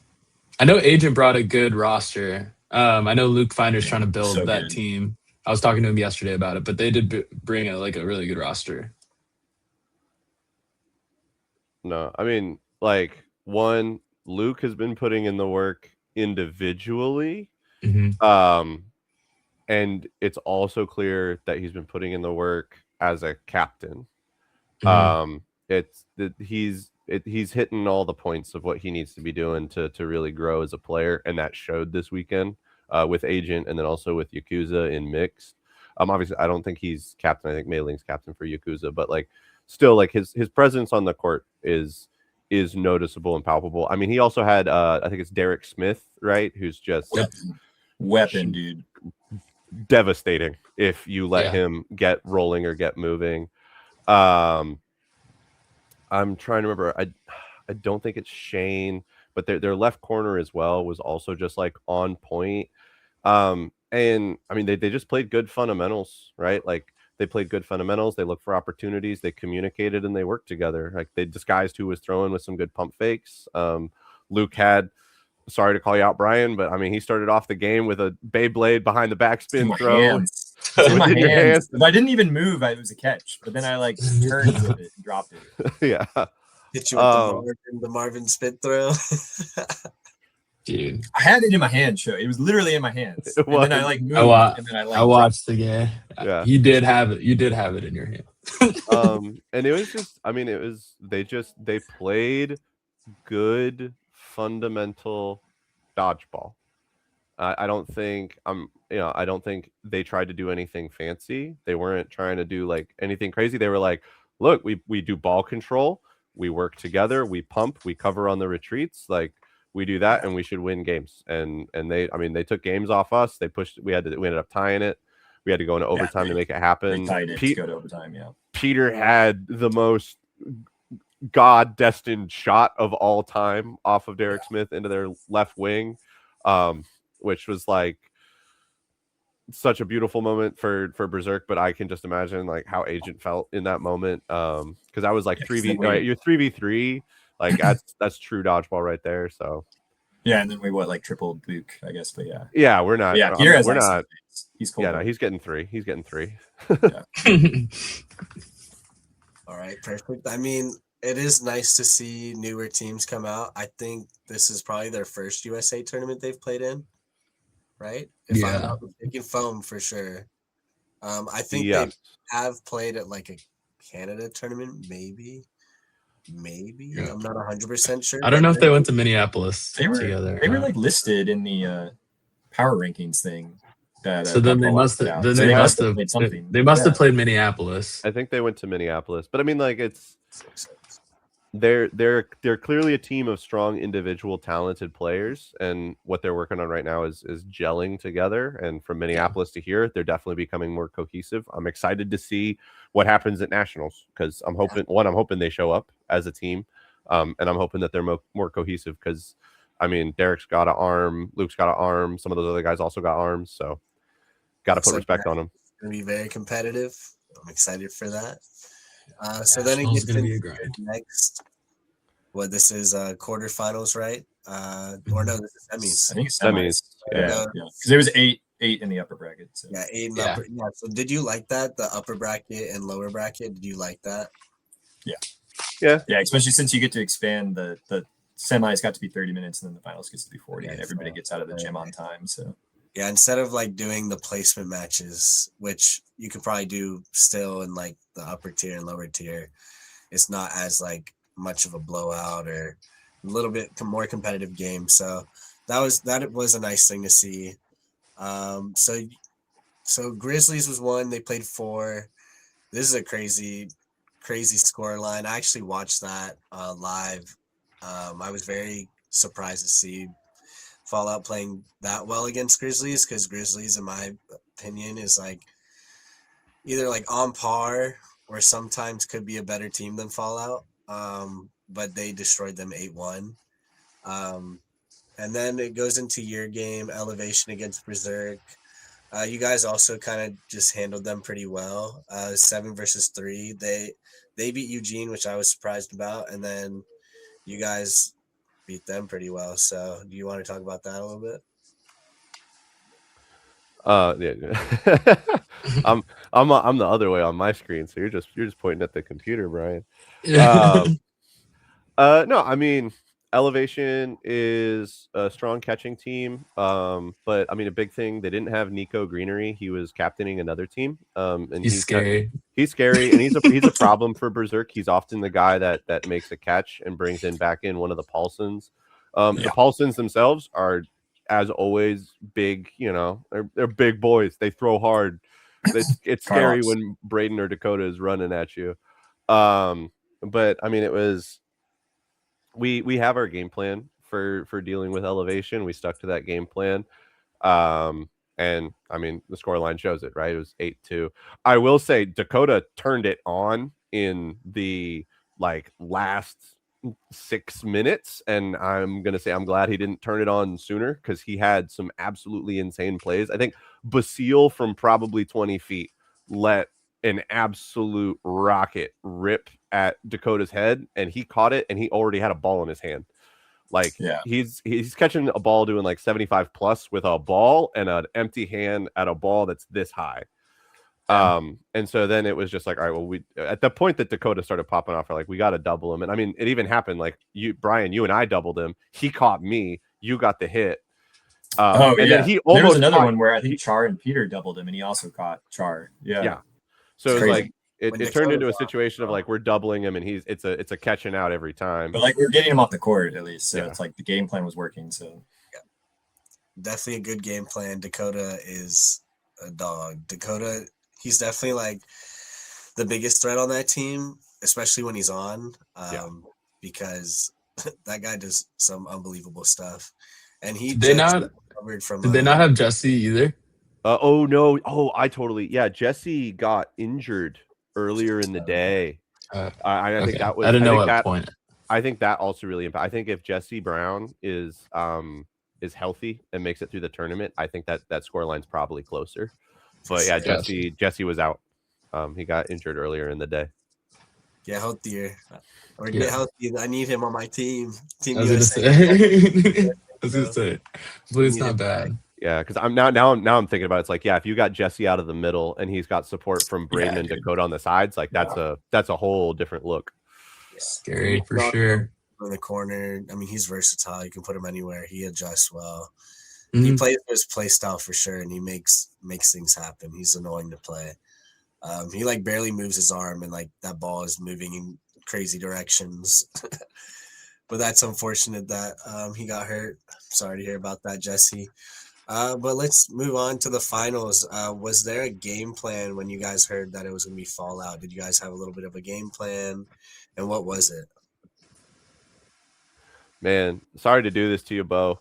We got in the huddle and we're like, all right, guys, it's flight. We know these guys. We've played them a lot. We know the game plan. Like we played them in Minneapolis. We've watched that footage back. Like there's a couple of catches, there's a couple of moments. We know what to do. We know what our game plan is. We're going in. We're gonna fight. We're gonna fight hard. I think one of the big things that we even said in the huddle, it's like, hey, however this game goes, give them a show, right? Like we're in the finals. Whoever's at home watching, give them a show.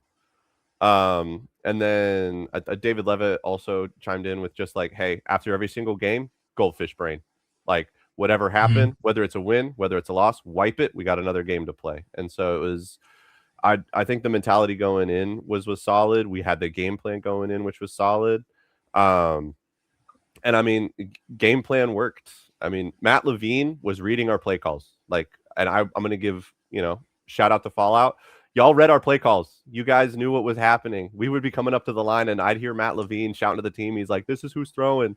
And the thing is like, even though Matt Levine was communicating that information, we still got the hits. It's like, it's like, cool. Like, I'm glad you know what we're planning on doing, but you're not having the response within time to make a difference. So no, yeah, we experienced that too at Minneapolis when we played them in the finals. I think he does a good job at like reading lips or something, or maybe he has incredible ears. I have no idea, but he watches a shit ton of tape, so he probably just knows you based. Yeah, that's fair. I mean, I also think like he can. Well, it's either like Eli doesn't hide his face when so like Matt will like I play in front of Matt and Matt will literally just start screaming out like it's this person, and then in my head I'm like, if I hear that, I'm throwing. I don't care. You're gonna just scream that out loud. Like I'm just bro. Like it's gonna make an unexpected throw happen. Like it is what it is. We go down to one ball, but we might hit two people just because they're confused because Matt's making the wrong play call, right? Yeah, I mean, not to like spill. Yeah, we wanted to make it a 30 feet game. We wanted to take away the rush from them, and I think we did that ultimately more than we didn't. And that it obviously was a close game. So I think we also did some really good catching. Like we knew when they were going to counter and how they were going to counter. So it's like you square up enough times, you're going to get some big swings. Yeah, and I also think like with the game plan, there were a lot of 1v1s. I mean, Bryan had a 1v1 with Gage. I don't want to talk about that one, but big respect. No, we won't talk about that one. But like, and then I mean, I think that wasn't your fault. I put it right where I was supposed to put it. That's not your fault. No. Dude, okay, you know what? Actually, fuck the venue, right? Because it's that ball, 60-foot ceiling. It went like 40 feet in the air. Yeah. I mean, you did everything right. I mean, Gage did everything right. It was just well played on both sides. It was just a huge play. All the flowers to go get it, but yeah. Well, if that's Joylight, that ball's gone. That shit would have hit the ceiling. Yeah. But it definitely looked like you guys executed your game plan. You guys had a great rush. I just watched it again before this podcast. You guys had a great rush. David did a great job. Carlock, you did a great job hitting. Off rip, you hit, I think, McComb in the nuts.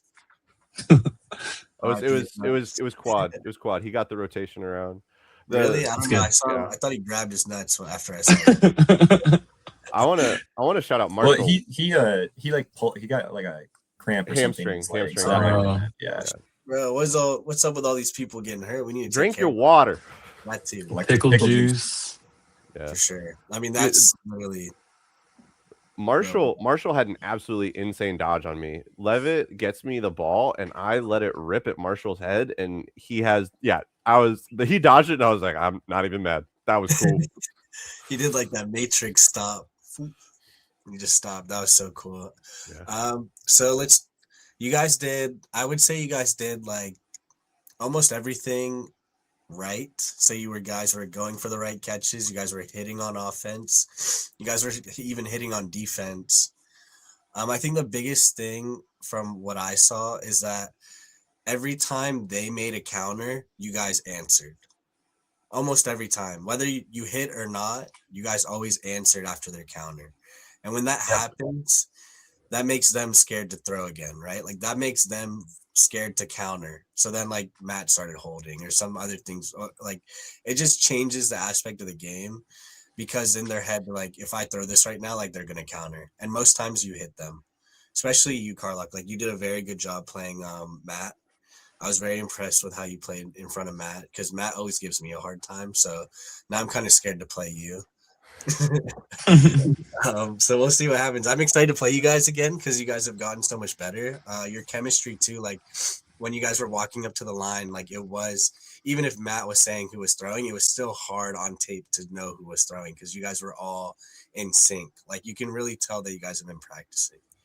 Like that, it takes years for that for some teams. Like, but since you're able to practice weekly, right? Like, yeah, it's really easy to now get into sync. Like, hey, I'm sure you probably had a game plan for one practice to be like, hey guys, like today I want all of us to pump fake together. And like, you can really see the practice paying off. So the first half, if I remember correctly, it was, they won the first game and then you guys went up 3-1. Destroyed us. Yeah. Cooked us the first game.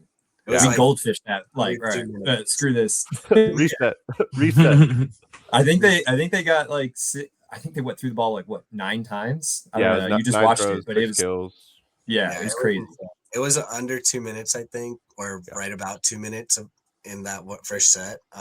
But after that, though, you didn't really let it affect you. You guys went up 3-1, and then they called a timeout, and then they came back and tied it 3-3, and then you guys didn't play a no block halftime, right? No. You kind of just transitioned to the next half, which I thought was kind of weird because I feel like you should always just end in no block, even if there was a game that ends before time. Yeah. Which that's just like my preference. But then the second half, it was kind of just went back and forth until the very end. And then the one thing that I will say, guys, like I know the 3 minutes like new, but like why were you guys trying to like play? There was like 2 minutes left or something, right? And you guys were already up to 2 games. Like why were you guys like going all the way up to the line and like why weren't you like playing the clock a little bit better? Like you guys were going for catches and like so stuff. I was like literally watching it live and I was freaking out. I was like, what are we doing? That was what we said before that game, and then let's walk through. Oh this. God, this is uncalled for. This is man. Let's go ahead and let's walk through this. I mean, you made a good catch right there. I mean, yeah, I catch Marshall. I think it. Yeah, Char makes a sick catch too, but yeah. Yeah, he does. He does. I mean, I guess you're going with like the momentum, but at the same time, it's like. No, I think this was the mentality, and I mean, one, David Levitt was aggro this weekend. That boy wanted to kill people, and I loved it. I loved it, but man, he was feeling aggro. But I think at other tournaments, we've had some situations where we try to slow it down, right? We try to put on like the brakes and like run the clock, and also just kind of like situations where it's like it kind of feels like we're not playing to win, we're just not playing to lose, kind of. Like I shouldn't have gone for that catch though. That was I needed to just dodge laterally. There's no reason to go for that catch. That's ridiculous. I'm being so dumb there. There's 9 throws left in this game. Yeah, no, we don't need to be doing that. Yeah. And we could definitely be playing the clock more, but I think it's just because Char has to make a catch because Levitt's going to come back. Yeah, Char makes a catch right here. And then I like the worst, dumbest counter catch thing I've ever done in my whole life. The sequence is insane. I think we just got a hold. It's so dumb. You can just live. Just live. They were like, "Hey, Levitt, buy us 60 seconds, man. Like, please." And he almost does. He almost gets us 60 seconds. Like, if we just do nothing right here, like you both, like Peter's saying, I think Peter's trying to reset. No, he's trying to. I mean, I get it. I'd be licking my lips too, Bryan. I'd be like, "Oh, he's 10 feet in front of me. He's impossible to hit. It was so stupid. You're right. Because like if I just roll a second ball to Peter, I don't even have to hold the ball. Like we'll stall a minute, right? Like yeah, you can definitely stall a minute with 3 because it'd be 3. It'd be you, Levitt. But we just don't have to hit him. But we just need Peter to live, and you give him 2 balls. Like good luck before no block, right? Like yeah. And then Levitt's just Levitt's out for blood. Right. I'm literally yelling at him to throw an invalid. I'm like, we've got an invalid. We've got an invalid. Yeah, like just throw one invalid throw, dude, just to like burn the clock. Bro, I would have thrown that like in the other court. I can't really. And he's throwing on target, like the best. I can't talk, boys. I was gonna say, Shota, what would you have done right here? He would have thrown a 60-foot shot. Like, he did it. He did it right here. Wait, but notice how he wasn't the full cross court. Though, so. Oh my god! It was straight on. I mean, I can't talk much. I don't do well with time, so I understand the whole mindset of just let's kill him. Yeah, we definitely have gone over this already, and I'm sure we'll talk more about it. But thank you for 10 seconds. If you guys could 10 seconds more, you would have won. And then you don't even have to get to this point where you're like, your butthole's tight and you have to play one more game to see if we tie it, right? I know. Also, this dodge, like this. Oh, go ahead. I was gonna say no one was really even that mad. Like I think we just knew we were gonna win the no block. Like no block game, we feel really good about. Dude, no blocks are game. So yeah. Also, the slide dodge on your knee. You can't go anywhere after that. As soon as I saw that, I was like, "No, David can't go anywhere." Yeah, it's all valid, but like we still like. I think all 6 of us just like knew we were gonna win. I don't know. Well, none of you even looked like no. like that. No even one's mad. affected you at all. Goldfish, man. No, it's really weird. It's hard to describe, but like we all knew we were gonna win. Yeah, I understand. But I will say that gave me a headache watching, and I couldn't believe that Bryan. Like I could not believe that Bryan. Like you were not the one to be like, no, hold the balls. Yeah. In my head, this was insane. This was an insane start. I was like, that they won. catch has happened before. Yeah. I've been working on it. But yeah, like I don't know. I knew we were gonna win. I mean, I like that mindset. What were we talking about? But in the past, and we'll get to that, I think, in a later question, I would have gotten upset. But obviously I'm not a captain anymore. It's not my role to do that. It wasn't my role to do that even when I was a captain. But yeah. So we just rolled with it. Next game. How might affect you? No, I mean right. If we're gonna linger on that game, right, That's a great throw. It's gonna mess with our mentality for this game, and we got to win it. It's like I don't care what just happened has happened. We can't do anything about it. What we can do is we can do something about this game that's about to happen. Yeah. We just love no block, especially when you have to play a team like Fallout who can literally block everything. Like, or I don't know. It's like almost like a wave of like, all right, we finally get to hit people now. Yeah, dude. Yeah. The moment I don't have to worry about Matt Levine blocking my ball because it's no block, I'm like, I'm free. Yeah, let's go. It also helps getting to the first throw of our game. We get to throw a double, like big 4. Like that's just huge. That is nice. I will say, Fallout did play a very good game still. Even with you guys like executed your game plan very well, but they did fight back a lot. I mean, Gage had a 1v4 that was very impressive. Ended on that catch that was very unfortunate. I don't think I've ever seen that in my life besides maybe one other time. And I think Ryan McComb was the one who caught it. Like, it's probably just something about this team. It was Gage. What'd you say? Yeah. It was Gage, right? I'm saying Gage had it in this game, but then I've seen it another time where Ryan McComb got hit by Perry, and the ball went so high. Yeah. I'm not gonna lie. I was like, I had a hard time sleeping. I was like, man, should I just picked up a second ball? I'm like, no, he's gassed. I can close this gap right now. Like he literally like collapsed on the floor after. Like he had nothing. I don't think he did anything wrong. The second ball, but it would have been on like the shaggers. Like I understand why you picked up one ball because there was only one ball there, pretty much. If there was 2 balls there, like of course, grab 2 balls. But you definitely did the right thing, in my opinion. You just made a great play. About like grabbing 2 balls, like I was like, oh, grab 2 balls. But if you're not like, I watched it back, like you weren't able to grab 2 balls when you were running at him. So it's like, get your ammo and shoot. It is what it is. Yeah, he was at the line. He just dumped 2 on me, which is usually like a telltale sign that you're just like you're gassed, right? So I was like, I just got to close the gap and put it 20 feet, put it at 20 feet. So if it wasn't batting balls, hey, yeah, you got to tip your cap, man. Great play. Yeah. Heads up. I mean, that was just dodgeball gods, probably. I don't think that was, you did nothing wrong. But You laid that's it pretty on, much though. it about the finals. You guys want to talk about anything else besides maybe staying hydrated? Oh, dude, the elevation messed me up. Something Really? fierce. I was not entirely ready for trying to exercise at 4,500 feet or whatever. And it was dry. Like I think it got up to like 105 one of the days. Humidity was like on the Saturday, 107 5%. That's gross. But I'm gonna roll it back and just like I agree with like I don't want anything I say in this moment to make it seem like Fallout, like that game. Like obviously like Bryan saying like, you know, we felt like we were gonna win. It's like, yeah, that's the feeling we had, but it's also like they made it a fight.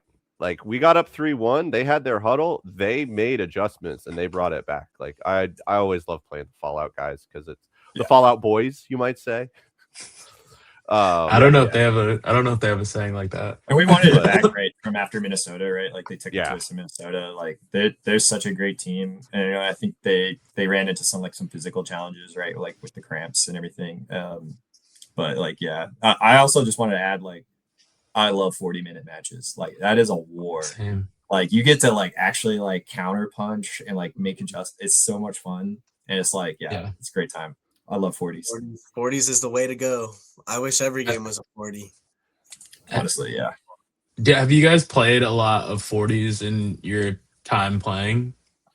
Honestly, I think just like some Tuesdays when if Tuesdays. like one or two teams don't show up, we can do 40s. But like in tournaments, have you guys played 40s? For finals, so yeah. We did have. Sorry, go ahead, Bo.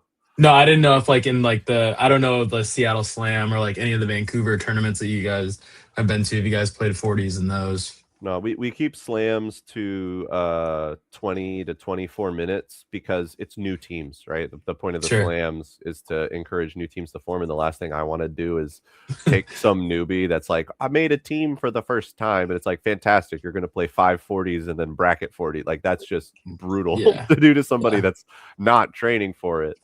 That's fair. So no. Most of the time it's like about 20-minute matches. Yeah, that's fair. Yeah, I mean, I think if 40 is like a true barometer of like which team is better, because I think like 24-minute round robin matches, like anything can happen in those. Like you throw a couple catches or like whatever, and it swings a couple sets, and you know you lose 5-2 or something like that. When it's like against a team you probably normally should beat on paper or would normally beat, but in a 40 like.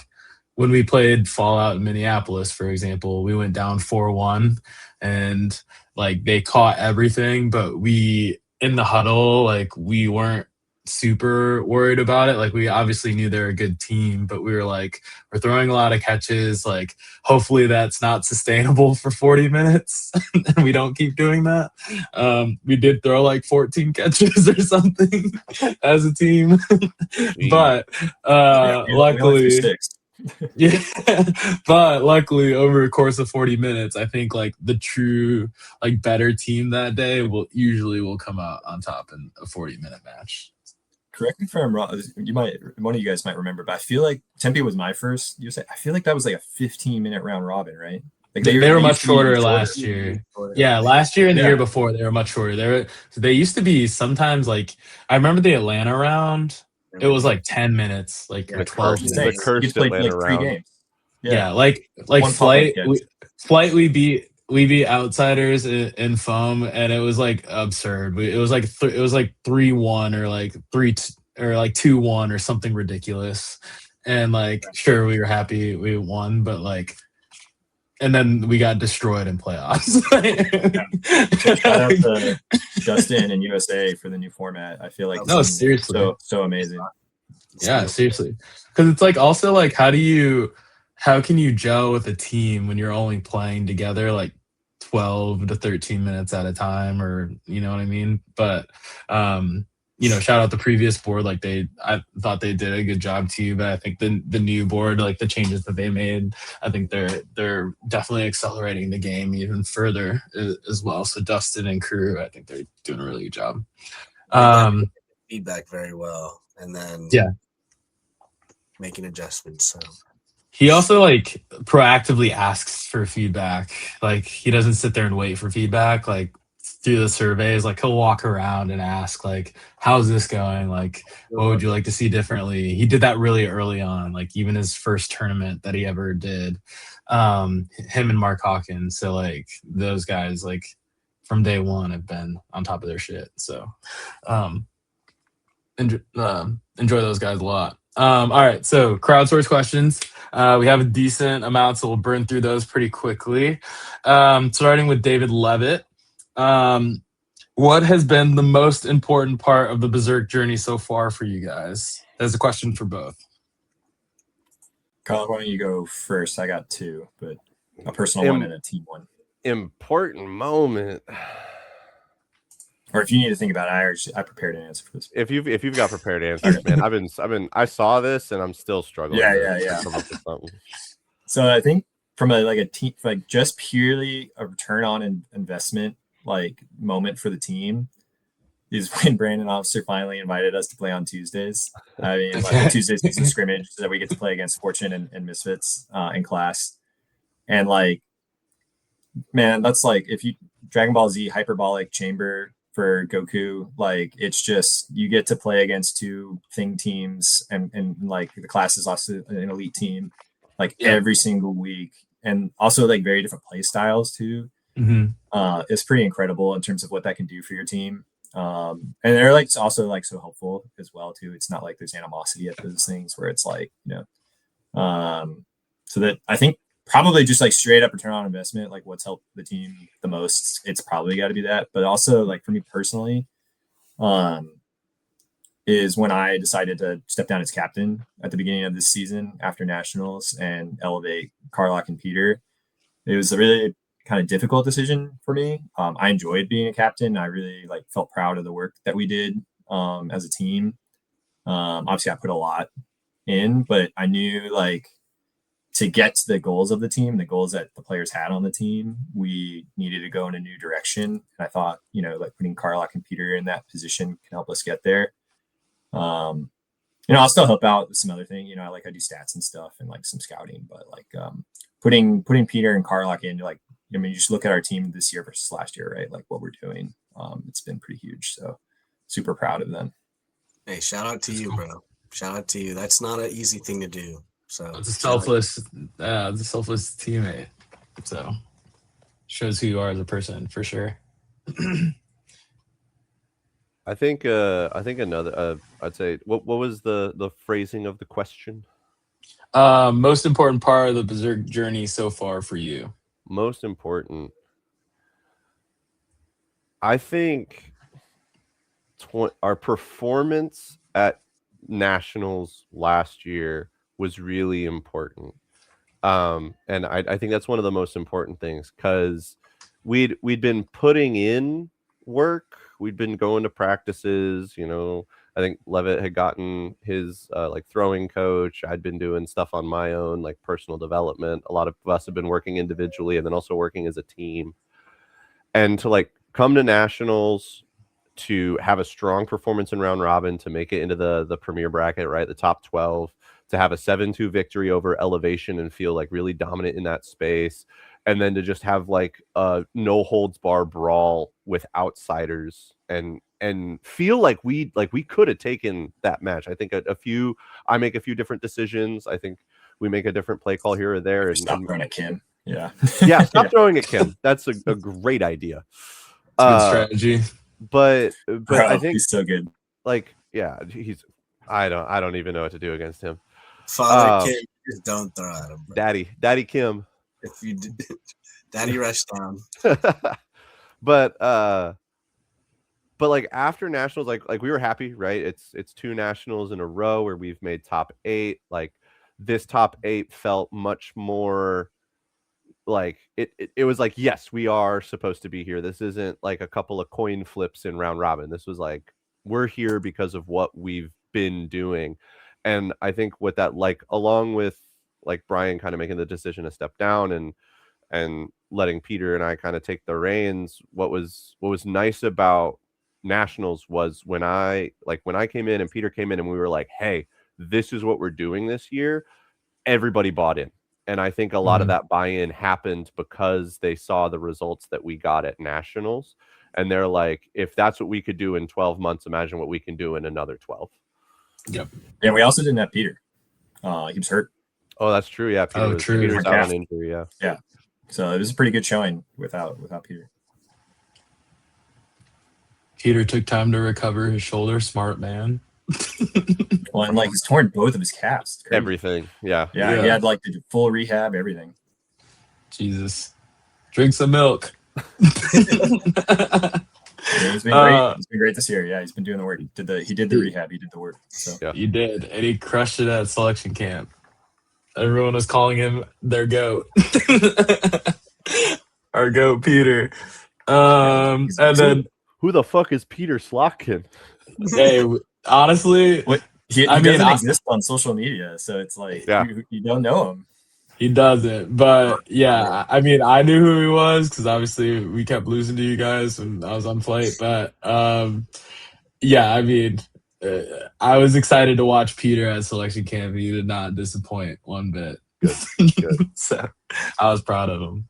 And then David has a question for Carlock. Do you like coaching Happy Little Trees on Wednesdays? Oh man, I love it. I love it so much. And I'm going to give context for all of you at home, right? So there's Dodgeball Seattle offers 4 different leagues that you can sign up for and play, meet people. There's Rainbow Social League, there's Social League, there's Rainbow Competition League, and then there's Competition League.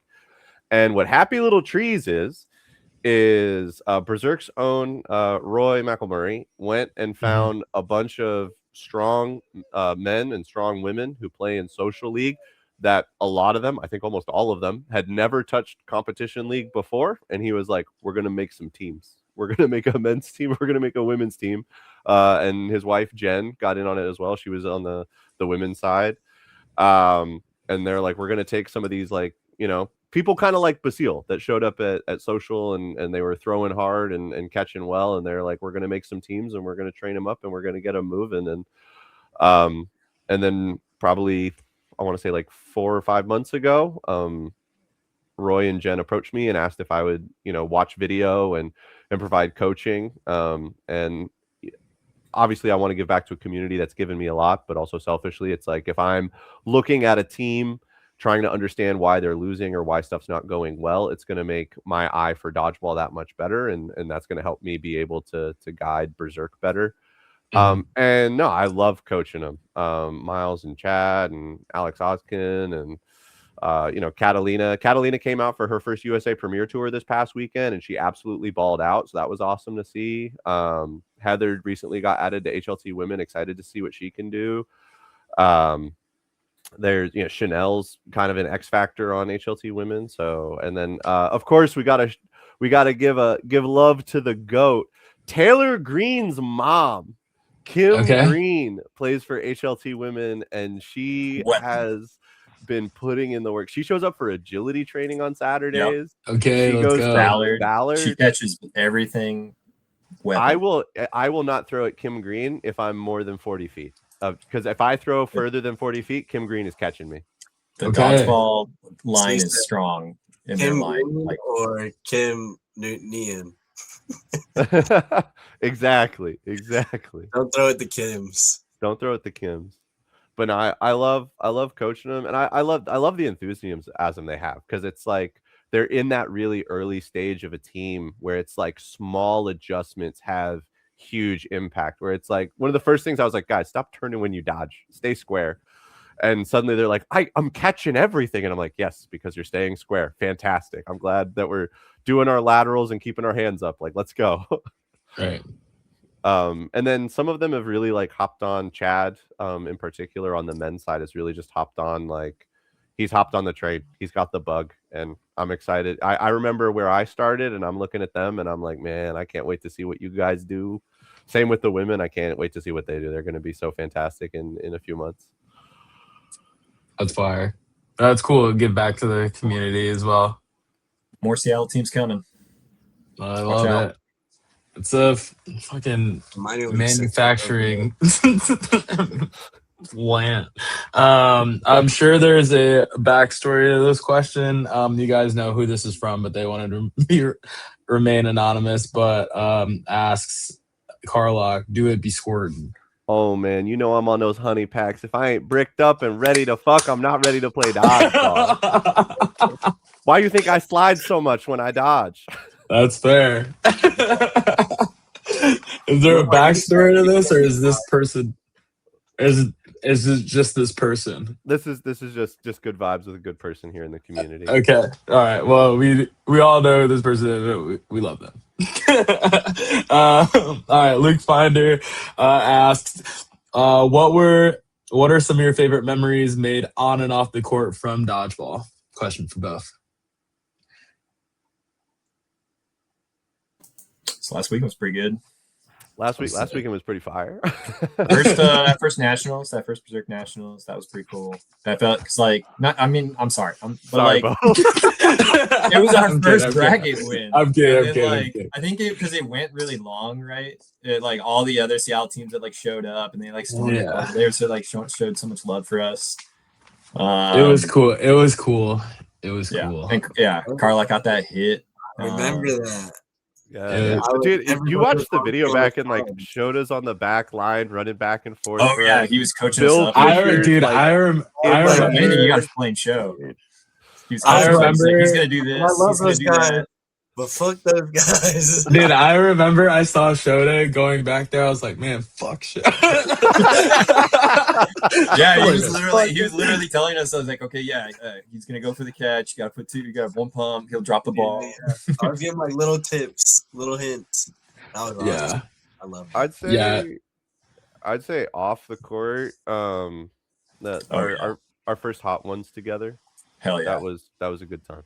Like a wings challenge. If you want to bond as a team, anything, work, sports, hot ones challenge, you will become brothers, sisters, everything. Are you talking about the wings challenge? Yeah, the hot one. Yeah. Okay. Yeah. We did a full. I like watching those. Do it as a team. I like those YouTube videos. That's funny. Okay. Yeah, Greenlee did questions for us. Yeah, she was our host. She was our Sean Evans. So it's pretty great. We should do an Outsiders Hot Ones YouTube video. And we can do it right here. We'll do it on the pod, bro. Bonsai Boy, Hot Ones. Okay, me, you, Eli, actually, Logan. You might even be able to get Sean Evans. Don't you think? After your ESPN? Yeah. Maybe. Sean Evans, yeah. I know. That'd be great. I'm soft, too. Bro, I was taking nuggets and just dousing them in the bomb and just pounding them. No, the bomb. Oh my God. Messes you up. Dude, you gotta go through the fire together. It's not even food. Those tostados or tostitos? Oh yeah. The spicy chip. The scoops. Oh, the scoop. I put the bomb in the scoop. Brother. You're insane. Bro. I think we're doing another one. Is it next week or the week after? Or it has to be the week after. Yeah, we're doing it the week after. Week after Calgary, we are doing another Hot Ones. And that Hot Ones will be Berserk plus. Speaking of Happy Little Trees, that one is Berserk and Happy Little Trees, since they're kind of like our little brothers and sisters that we look after. It was Minneapolis last year. I was filming because I was gonna do a vlog of Minneapolis and a bunch of Seattle people. It was Shota, Jordan Williams, Brandon Officer, and Vincent. We stopped by this sauce place or something, and they had this really hot sauce that you could do a taster of, and he was warning them this is insanely hot, wicked hot. And everyone, I didn't do it, but they had a spoonful, and Jordan Williams just takes off. Shota takes off. But Vincent was having a horrible time. His face was turning red, and he had to stop by the Cold Stone Creamery inside Mall of America and get a sample ice cream to stop it from burning him. But I just kept following around with a camera and recording. And so I have so many clips I have so many clips of him. It was so funny. But anyway, all right. Lucas has a few questions for you guys. A couple for Carlock. There was a moment where you committed yourself to dodgeball. What sparked that choice, and what did it mean for your lifestyle and habits? You kind of touched on what your schedule looked like, but what was the moment that kind of sparked your choice to committing to dodgeball? This is a bit of a hard one. When at the end of 2023, relationship I was in for 10 years ended, and I'd really dedicated a lot of my life to that. And you end up in a dark place after something like that. It's like I really lost a lot of direction. Sure. And I was not doing healthy stuff. Most of my days I was like doing probably like making sure I was eating like 150 grams of protein. I'd go do powerlifting at the gym without stretching, and then come back and drink whiskey and play video games. That was kind of my daily schedule post work. And then that was like, David Levitt obviously with dodgeball, and I started coming in 2023, and I started watching, and I realized it was something that I could kind of put myself into, and really, really throw myself into, and it would occupy my time, and it would keep me active, and it would give me community, which is something I was not having, right? I was spending almost every night sitting alone in a dark room playing like Sea of Thieves or Sekiro or, Dark Souls. Yeah. And so it was really kind of that like January of 2024. I was like, you know what? I did crew in college. I've got that national champion under my belt. I know what kind of a person I can be if I want to be that person. I started doing deep dives into dodgeball, and I was like, man, Outsiders wins a lot. And then if it's not Outsiders, it's like Hex and Shred. And then, prior to that, Anarchy was kind of a big thing. And I was like, it's the same names. Every single one of these tournaments, every like year after year after year, it's the same people. And I kind of asked myself, I was like, well, why not me? Right? Like what are these humans doing that I can't do? And so I sat down, and it was like, alcohol's out. We're doing training regimen. I'm playing dodgeball as much as I can. And then I started playing dodgeball to an unhealthy degree. I wasn't letting my body rest. Bryan was there in Atlanta when my body finally gave out on me. Yeah, you ran pretty hard. Because didn't you play the night before in Atlanta? I played 10 days in a row before the tournament in Atlanta, and then I did the opening rush for Mass Chaos, and it was the last match of the round robin that my body finally it was like, if you're not going to listen, it was like, if you're not going to listen to all the signals that we're sending you, like, we're going to fail. And my calf paid the price in a very vicious and terrible way. But then at that point, I had at least kind of been like, you know what, I'm in this. I can do this in a healthy way. And then after Atlanta, I took a better approach to recovery. I took a better approach to how I was doing training. But I mean, like, dodgeball pulled me out of a pretty dark place. Like and just talking, I know a lot of people are on like health and fitness journeys. Like when I started dodgeball, I was like 230 pounds. I could barely bend over. I had a lot of back pain just because I wasn't treating my body well in the way that I was approaching fitness and going to the gym and doing strength training. And dodgeball really just made me get in tune with my body. It made me pick up a lot of healthy habits. And on top of that, the community that I found is one that's really just provided me a lot of support. Yeah. It's a good ass story. Dodgeball. Yeah, that's cool. What next question he has are, what are a few things that take a commentator from good to great, and what's been your favorite moment to commentate so far? Man, good to great when it comes to commentary. I think it's knowing when to talk about one thing or another, which sounds like a really vague response, and it is. So I'm gonna describe it a little bit more. But so there's, in all sports, there is the moment when something exciting is happening, something that's like, oh man, like this is so cool. Like any of those, like, in dodgeball, when you come up on the opening rush and it's like pitch back and there's a hit, counter, hit, counter, counter, counter, and it's like that fast paced play. Mhm. focusing on that in that moment and being like, this is what's happening, right? Like if in MLB, it's, you know, when somebody hits a home run, it's like, what are you talking about? The home run that is happening right now. And that's what you want to draw attention to it, and you want to elevate the excitement of it, right? Like when I'm commentating, when I was in Mexico, it's like I'm watching the game, and you know, if Jack Leach is coming up and throwing like an absolute nuke, or you know, one of the Hills is going for a catch or an evasion, right? Like I want the audience to feel like they're in that play. But then I also need to communicate information to the viewers so they understand why stuff's happening on the court. And it's understanding when the lull in the game happens. And Yep. it's like when you can pick out, this is the fast-paced moment where I need to be talking about what's happening on the court to get the viewer excited, get their heart rate up, get them to want to watch more. I need to highlight that. And then knowing when the lull moment has happened, and I can be like, all right, let's talk dodgeball strategy. Let's Yeah. talk about why in that last game, you know, we saw this person opt to do this kind of a strategy. Here's why. This is their Yeah. thinking, so that people can feel educated. They can feel like they understand the game, right? Because if you understand the game, you can enjoy it.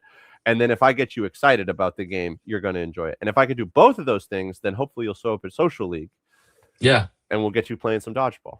But Yeah. I think it's identifying when to inform the viewer about the game in its spirit and how it operates, and then the moments when you're focusing on the action on the court. Okay. No, that makes that happens sense. in like other sports as well. Like, right, like if in basketball, when the teams are positioning around the hoop and they're trying to get into position for a play, it's like you can kind of talk about, you know, stats or somebody's performance for the night. But when somebody's driving to the, you know, they're driving to the rim for a dunk, it's like you better be talking about them driving to the rim for the dunk. I don't want to be hearing about, you know, what their points were last week. It's like I want to hear about them posterizing somebody. Boom shakalaka. Yeah. Yeah. Exactly. No, Joe. No, go ahead, Bryan. I was gonna say, I just wanted to also like give Carlock his flowers. I think one of the things that he does so well as a commentator is he is always, whatever is happening on the screen is exciting and important, even when it isn't, because it's a product. You never want your consumer of the entertainment to feel like they're wasting their time. And with Carlock, he adds that. So it's like, no, this is important. This is exciting. This is you watching this is good. You should be doing this. And I'm going to reward you with more commentary to that, or reinforce that decision that you spending your time watching this is a good decision. So he never belittles what's happening or like makes a criticism, which I think is really important. And he always makes whatever is happening, even when it isn't, because it's not always, right, like it's the most important thing and you should be watching it at all times. So it's really cool. No, that makes sense. Yeah. And then the second part of that was favorite moments to commentate. And he asked for one, he's gonna get two. He's gonna get two. One of them, Shota, Mexico City, between the legs, flight kill dunk. As just like that happened, and on social media of like other players internationally are starting to try and do that.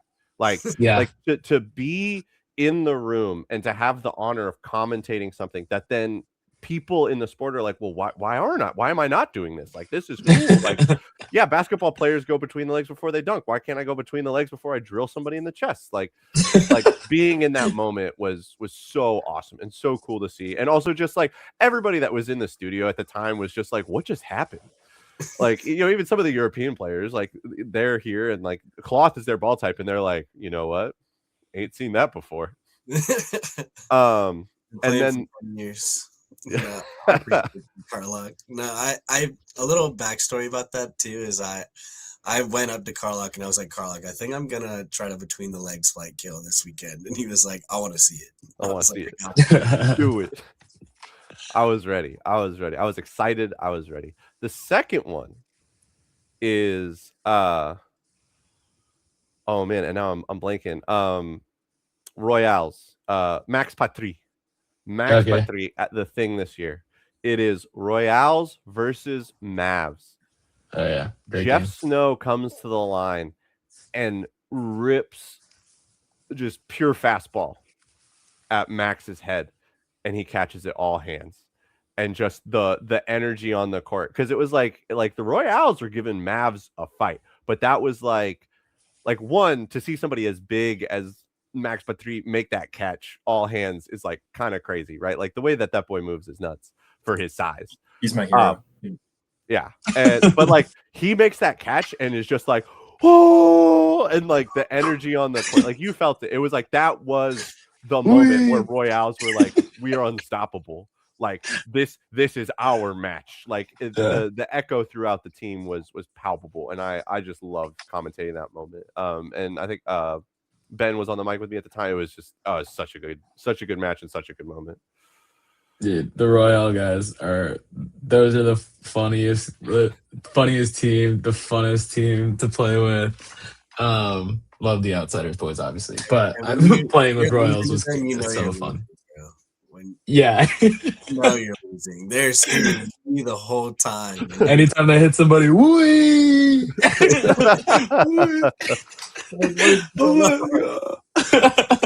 Yeah. That's awesome. All right, for Bryan, Lucas asks, your game is ever evolving. How do you identify things you want to improve, and how do you successfully adapt your game? Yeah, I feel like that's a big question. How do I adapt my game, and how do I identify what I want to improve on? I watch a lot of tape. I think that's probably not a secret. I watch a lot of tape. I watch a lot of myself, but I also watch a lot of other people. I take a lot of stats, so I know where I'm deficient, even like eye test and in other areas. So like I know what to work on. It's also like I'm self-aware of like my physical limitations, both just like from my arm speed, but also my height. So I like try to find ways and to like make a difference in other areas. So I think that's probably how I approach that. I feel like I've definitely improved by becoming a role player and like just trying to play in that lane. Definitely been working on catching. That's hard. We got a bunch of like 6'3" dudes. There's nowhere to go when there's 6 of us on the court. So sometimes you just got to square up. But I have been on the no knee pads life, and I feel like that's just everything, man. No knee pads is the way to go. Everything's been getting so much better. Just mobility. Yeah, like you just don't like when you go down any good player, once you go down your knees, they just pump fake you and then you're dead. Like it's just like you hit a wall. Yeah. So it's good. It really is hard to get up. Yeah. You're a good player, just you're dead. But yeah. And then like adapting to different roles. Yeah, like I think I've tried to like find a different role on the team. Like I run now. I know I'm not the fastest, but I try to get off a good rush. Trying to get the balls activated pretty quick.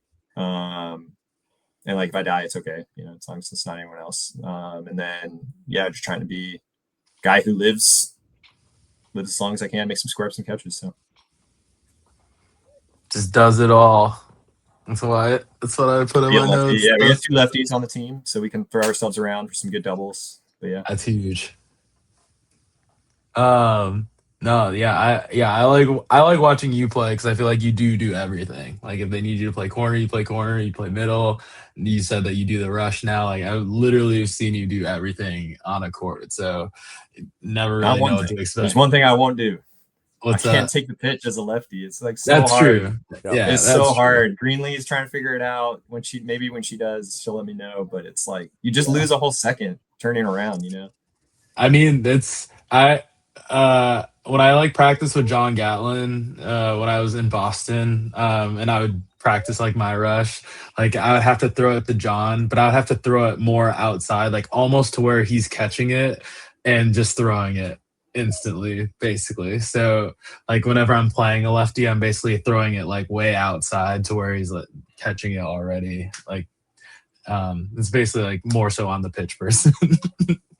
They just have to place it really well. Makes any sense, but maybe if you did like a double pitch, but then like you would throw one to the outside, and then so basically you're throwing a V, right? You're throwing one outside, and then you would throw one inside. So like you would be throwing one to your right and one to your left. The Michael White opening rush, Bryan. The Michael White opening rush we used to do. Yeah. So then like the lefty could catch the ball there and be fine. Yeah. That's the only way in my head. But the problem is like your best targets are rushing opposite of your arm throw, right? Like so, like even if you catch the ball clean, unless you're not going to throw it, then you can throw it at a different target, I guess. But Yeah, I mean, you could be like the secondary though, like, and Yeah, maybe yeah. It could be the yellow. in front of yeah, you. sometimes when I sub for fortune, they make me do that. So yeah, I'll do that. But yeah, This Or if lady- if the other team is running a double pitch, you could do that too. But yeah, what traditionally, Shoto just you should described. not have a lefty. I'd rather just get faster. I'm working on my mile time. But yeah, honestly, I think I can get there. I got a long stride. Like I'm at I was gonna 7 minutes say. now. I'm working on my 6:30. I did a 6:30 today. So Okay. That's fire. All right. Ryan McComb has a few questions. For Bryan, thanks for jersey swapping this weekend. What are your top 3 jerseys? Usually that's a Luke Finder question. And who do you want to swap jerseys with next? yeah, I've been chasing Ryan for a while. I love his game. I love playing against him. I love like just his integrity, everything that he does. He also does like all the things on the court too. Like he does so many things. So I was super happy to swap with him. Great dude, great player. So what was the other part was like what's my top jersey? Like what I think top 3 jerseys that you like, and then who do you want to swap jerseys with next? I think I got to swap with Chota. I got to get another 2. I think I've also been trying to swap with Gatlin too. But he wears like the smallest shirt possible. So like he can't. And I'm like, I'm not a big, like I thought, what are you talking about? You can't wear my shirt? And he's like, no, I can't. What size jersey do you wear? Like at your I wear size? a medium. Oh, really? Yeah. Damn. I'm getting big. Or sorry, no, right large. Sorry, You wear a right large. Yeah. Okay, that right makes sense. Gatlin wears a rye small. Small. Yeah, he wears a rye small. Yeah. So I couldn't do anything with it, but yeah, I'd like another 2. Yeah, I'd like to start collecting 2s. So John and Shota. Yeah. Let's get a trade. I'll show you some. Yeah, you got an old Berserk jersey on, Shota, so you need a new one. Yeah. I do need the new ones. I love the new ones. I love the new ones. Those new ones are awesome. I'm down. Text me. We'll get it. Yeah, let's do it. And then what are the best ones, man? I'm not like I'm more of like a simple design is best kind of design. I think I hate that you guys took our colors, but like when you guys dropped the black and pink cherry blossoms, like I think that's gotta be my number 1. I don't know, you probably were like designing that well before even us, so it's not, sorry, I don't mean like you took or anything, but I was a little jealous. Man, they look so good. Thank you. You can blame Logan for that. Yeah, shout out Logan. Yeah, they look good. I think that's gotta be my number 1. I loved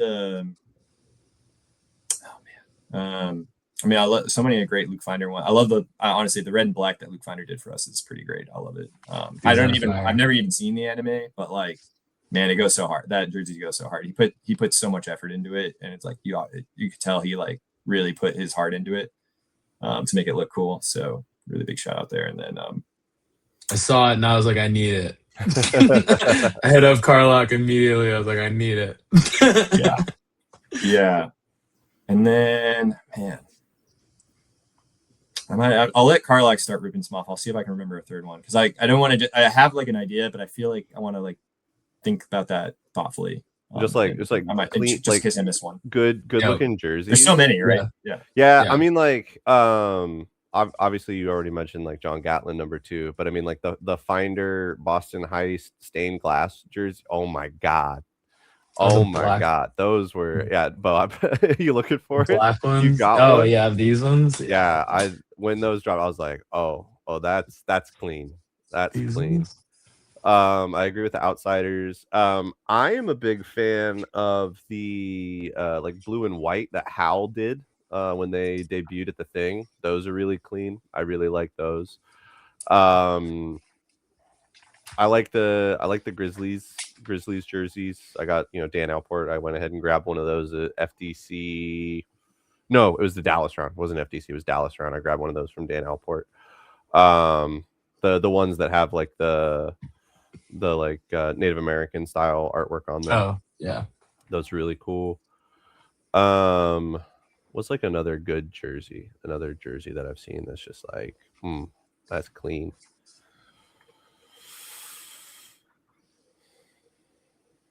We'll come back. We'll come back. Running through teams in my head now. Yeah, I mean, yeah. Outsiders, y'all, yeah, you guys always have good clean jerseys as well. I do love the shred jersey. It's pretty sick. Like that, yeah. That classic one, not the bowling one, but yeah. I'm not into the bowling. I'm sorry, yeah, but That's but it looks good. Yeah, I think some collared jerseys do look good if done right. Yeah, but yeah, those ones aren't my favorite shred ones ever, but the original ones I like. Okay. Ryan says for Dave, he's saving his questions for you tomorrow. Ryan, sorry again. We did not know that David was appearing on Bromance. We did not mean to steal a thunder. Carlock, just a popular man. I'm just popular. It was Ryan messaged before y'all did. He hit me up like I think Tuesday. Like he was or Monday. No, it was like Monday. He was like, "Hey man," I was like, "Yeah, let's do it." So no. And then you guys are after. But I mean, I'm happy to be on the pod. I'm all the podcasts. I'm happy to talk. I'm happy to talk dodgeball and whatnot. So Originally, but I'm looking forward to that. Shout out Bromance. Originally, what we were gonna do like a mailbag episode because we were pushing the mixed cloth episode out a week, and then we were gonna do like a live episode of just Shota and I, and then we were gonna do like a film review of the final of the Berserk Fallout series. And just do like our take on the game. And then we were like, let's just hit up Carlock and Bryan and see if they're available on short notice. And then we were like, if they're available, cool, we'll have them on. If not, then we'll just do a live episode. But you guys were available, so we just had on. But we started a podcast, Daddy's chat. Shota started one, so now we won't have overlap. Dodgecast daddies, bro. We're ready. Dodgecast daddies. So yes. But yeah, Ryan's saving his questions for you for tomorrow. So go fill up those questions. I'm gonna put some in for Carlock.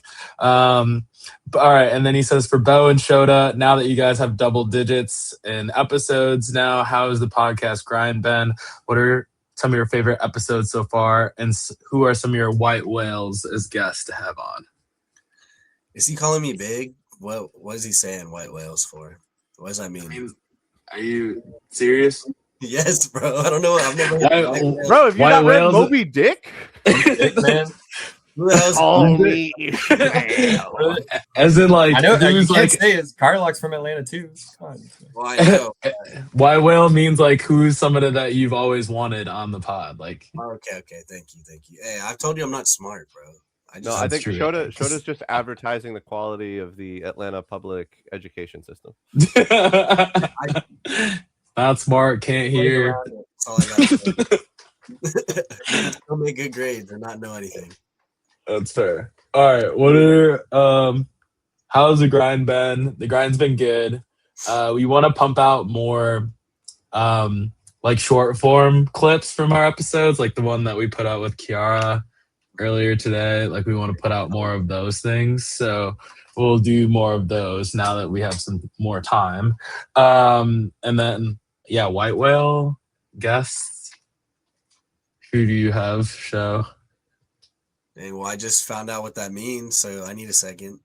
Okay, I think like white whale guests. I'm thinking like internationally, so I want to get like. Nico said that he'll come on already, so like that's.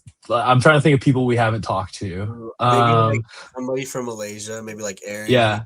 Or maybe like Aaron He. I know Aaron He would come on. I want like Goonting. Hari would be good. I would like to hear their take on like top 10 Malaysian players currently. Like I want to hear like all. I think it would get spicy. I think so. Because if you ever watch, I don't know how much Malaysia League dodgeball you guys watch, but they look like they hate each other when they play. It's pretty intense. Yeah. But then they go get fucked up afterwards together. But I know they're all like good friends and it's like respect. It stays on the court. But like if you didn't know them, like you would think that they literally hate each other while playing. But yeah, I'd like to get those guys on. Like I've always liked Gooting. Like when I first started playing, he was one of my favorite players like to watch. So I'd like to have him on. I think Johnny and Pyong. Simon would be hilarious. That'd be funny. Oh my god, he would just talk about how I'm adopted and They're just bully bald. the whole episode. I don't know if you've seen like the dodgeball history Instagram, Brian, but yeah. No, Anyway, I don't know this, but I have heard him before, and yeah, he seems he's like a blast. hilarious. Yeah, But anyway, but yeah, I think those would be good Playing guests. on Fair Worlds or something, kind of like Yeah. what Fun did. Yeah. But maybe like talk to him more about the details once it gets closer, just to see Yeah. what for people to know what to expect and stuff. Also, someone not that doesn't play dodgeball. This is probably a little out of our scope right now, but I think we could possibly get this person down the road. Is the producer of the movie Dodgeball. I think if we could get this person on, I think there's a way we could get him on. Another movie. Was that the guy that did the like half the commentary at Worlds for the mix? Yes. So I know that he's interested in like the sport and like he's interested in Worlds and all that stuff. And I think like I think he could agree to an interview. So, do you have a thought? No, if anybody can see what's in the background, what is that? I'll let you zoom. Oh, in. that's the poster from that was in Globo. Yeah. And yeah, and White Goodman's office. That rocks. I have the White Goodman poster from Dodgeball. Yeah, that rocks. Yeah. Any other white whales you can think of? Not at the moment. But he did say, "How's the podcast been going? The grind's been good." Honestly, I'm very excited. I know it is a grind, but I hope I never get burnt out because I do enjoy talking dodgeball, especially now that I'm not in Seattle. I'm not really able to as much. So it is fun to like talk dodgeball with a lot of different people, learn dodgeball from all over. So it's been a blessing. It's been a joy. I do miss Seattle a lot, so I miss you boys. I miss seeing you guys a lot. It's been tough, but I do love Atlanta. I love being home. Do you have a favorite episode? Favorite episode? I mean, the first one, obviously, like with Josh, like our first one, not knowing what the heck we're doing. I still don't know what I'm really doing. I've been talk. So just being able to get better every week is nice. I don't know. I have two. I mean, that one was fun. That one was hilarious. Which one? Kenley. Yeah, that was one of my two. I mean, I honestly have enjoyed all of them. I know that's a cop out, but they're just, it's fun. two that stick out to me were Kenley's, because I had never really talked to Kenley outside of like just in passing at tournaments, and then same thing with like Chris Valance and Byron. Like I haven't really talked to those guys, so like getting insight from them and like talking to them was cool. So those two stick out to me. Like Hustis, we talk every day. Eli, we talk every day. And then everyone else like was basically like the team reveals and stuff like that. But the ones outside of that, those two episodes kind of stick out for sure.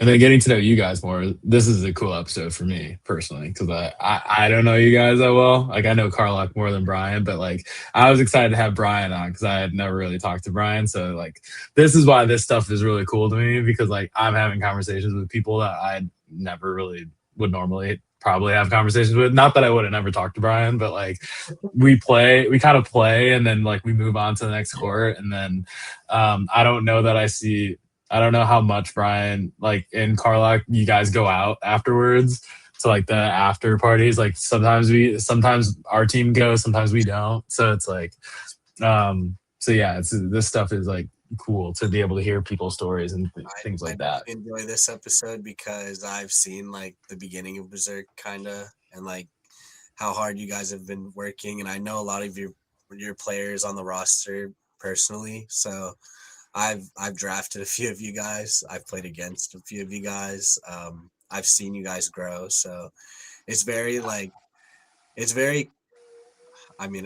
is really cool to see you guys improve, and to now be away from you guys and to see how much you guys have grown since I've been gone. definitely a cool sight to see as well. So this That is. cool as well. Sure. Thank you. Hope Jubinville has a question for both. With Seattle's proximity to Vancouver and Portland, do you notice any differences in play styles between different teams from the different cities or areas? I assume yes, but Yeah, I'd say so. Like, yeah, like Portland obviously is a much more like cloth focused town. I think there's like this reputation that they're a no-sting city. They're a cloth city. And like so they like to play like I guess a little bit more like cloth 8.5 style, like aggressive, like kind of flashier, like more like press style dodgeball. Eugene, obviously, like Michael White dodgeball is completely unique outside of maybe Mabs. And then yeah, Vancouver is just like the diversity of play styles and just in BDL is insane. Like I feel like they're almost like an entire country's worth of diversity of play styles. It's pretty cool. So I like every like Vancouver tournament we ever go to, I feel like is like insane training and like learning because you get to play such a incredible diverse set of play styles. that is cool. Were you gonna say something, Joe? I was just gonna agree with them. Just like there's like a lot of Asians in Vancouver, so they play more of like some of them play like a very Asian type of dodgeball, in my opinion, and they also play obviously they play big foam, so it all kind of ties in. So they're big foam plus all the Asians there, and then you have all the like the Canadians, so they play a wide range of variety of dodgeball. Like you go from what's the title to hardest foam, like it's insane. Yes. Yeah, or That's even fair. Vendetta to like the Brolympians. Like it's just it's incredible how you'll play Hal in the semifinals and then you play hardest foam in the finals, and it's like it's insane. It's so much fun. Like what is going on? Little mini world in Vancouver. That's fair. Yeah, I've never gotten to play title before, but I hear stories about them. Man, Bryan, I'm trying to imagine title, but with batten balls. Dude, they would be undefeated. They would win it all. The pop-up catches, it's crazy. They like and like they went on a crazy national run. Like even with Joy Lakes. Not this last one, but like they're a solid team. Like, yeah, the pop-up catching, they practice it. They like literally practice pop-up catching, like in their scrims. This is like volleyball. It's crazy. Like volleyball back or something, like they hit it up. It's not just like them all volleyball players. Yeah, and it's not just them like hitting it up, like the positions that they occupy on the court as ball holders and non-ball holders is like conducive to generating pop-up catches. Which is really, really cool to see that they committed to it. And it pays off. Like they were a nightmare for us forever. Damn. Yeah, I hopefully I get to play them one day, but I haven't ever played them before. All right, last questions are from Aaron Greenlee. Oh no! For Bryan, do you think a triple is the most amount of balls that should be thrown at a person in a single play? Do you foresee yourself calling a quad on an opponent? Yeah, I saw this one because it's an interesting question that she would ask me specifically, but like I think it's weird. Like the answer is almost like obviously yes, you would throw 4 balls at a player, but I think like the intent of the question is like should you, or like do you need to throw 1 beyond 3? Like I think it depends if it's a no block or if like they have double blocking, but like or what you need to do. There's so much like things you need to think about. I think, but if you throw a trip, I think Shota, you like Shota. It's like if you can't hit a guy with a triple, like why are you even playing? That's true. Like you straight up told us that once. Like why are you like you can't hit it? You can't hit someone with 3 balls because like statistically it's like what 90% chance to hit. Like at least what I've like punched out. But like sometimes you do just gotta throw a 4 ball. Like I think we threw a 4 ball play on some teams over the weekend. Like sometimes it just happens, right? Like they give you the ball. Like some players will they're the last in, they'll give you the 4th ball like as a pre-throw. Like yeah, I think it makes sense. Send it. Yeah. Like if it's 6-on-1, like send it. Like yeah, sure he'll kill 2 back if you miss, but like If you can't hit someone with a quad, you don't deserve to win. I agree with That's that. fair. 100%. I mean, that's fair. And then last question for Carlock. On court, you're constantly hyping your team up and bringing the energy, especially with the classic Berserk huddle cheer. Have you ever struggled with bringing that energy during a tournament, and what did you do? I mean, absolutely. Yeah, I've definitely struggled with it. Bryan, you know the tournament would have been Dallas 2025. Oh yeah, that was the low point. Yeah, I was Dallas 2025 was hard. That was rough. And then also just like I'll have a like if I've got a bad game or a bad match, I'm making bad decisions. I'm not having game impact. I'm not providing support. I'm making egotistical throws. Like I'm just doing dumb stuff. I can definitely get in my head. I mean, what do I do? I mean, sometimes I'm able to pull myself out of it. I'm gonna be honest.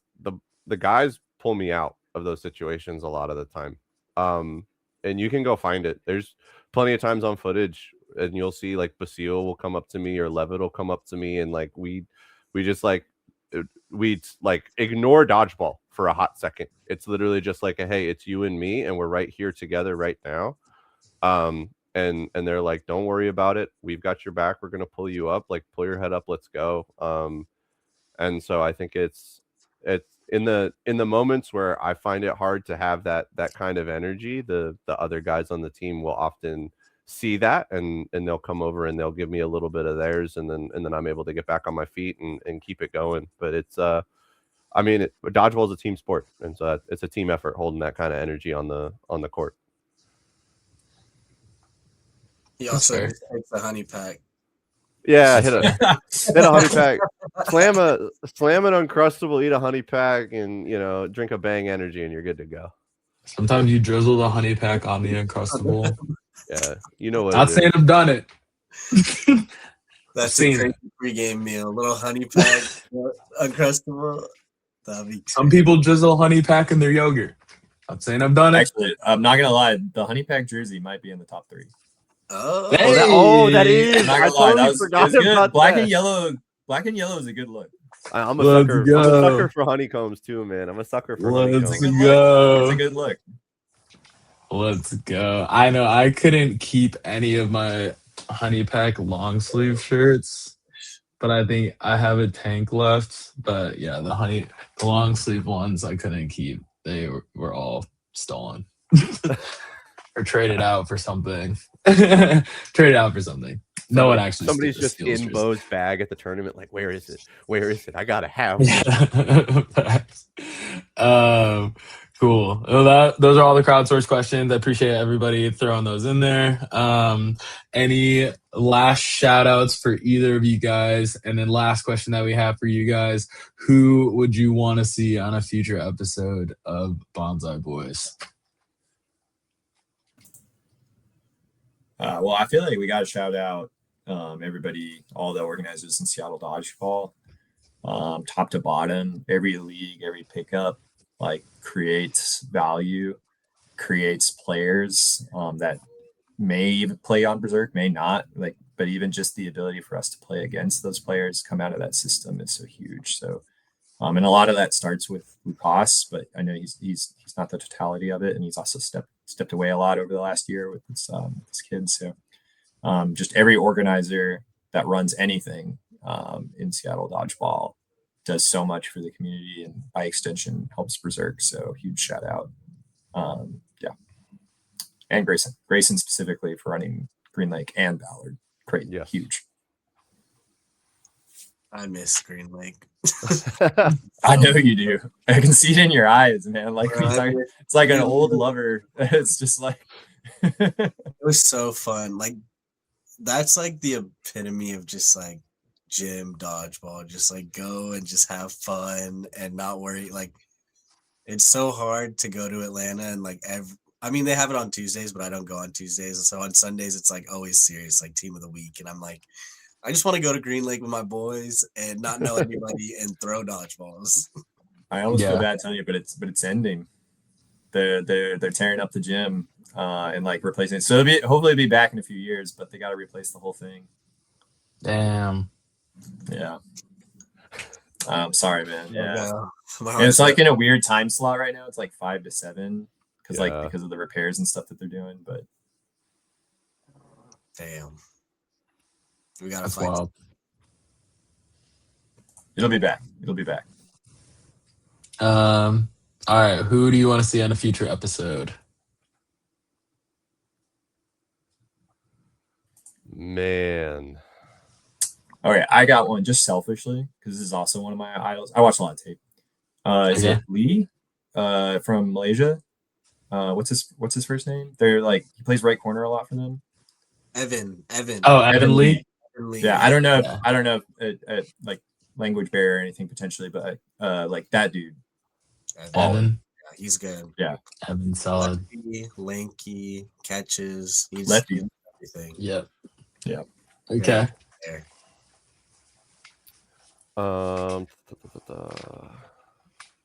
And obviously Greenlee. But We We'll got have Green Leon. yeah, that one I know is gonna happen, so I don't have to wish that. every time Carlock looks at his freaking screen, he just Yeah, it turns into Casper. Yeah. Yeah. No. Where's Marshall monster, bro. Yeah, no, I'm so sorry because I no, okay. Or actually, I'll throw out another one while he's looking. Is it or maybe you already said it, like the Australia dodgeball guy, Nico. Yeah, that'd be He great. already told us that he'll come on. We just have to figure out a time because they're basically a day ahead of us. So Yeah. we'll have to figure out a good time slot. But yeah, we'll have Nico on probably before API. We go down there for API or over there. That'd be sick. Yeah. I'd like to have some Japanese players on here one day. That'd be Yes. really cool. I know we'll have to have a translator, but maybe my mom could appear on an episode. Hey. Let's go. That'd be cool. Something like that. I'd say players that I want to see on, you're also going to need a translator because they're French. But I would love, obviously, like you guys are big on foam and the French boys are they love cloth. But Raphael Dupuis and Matthew Ryu, Okay.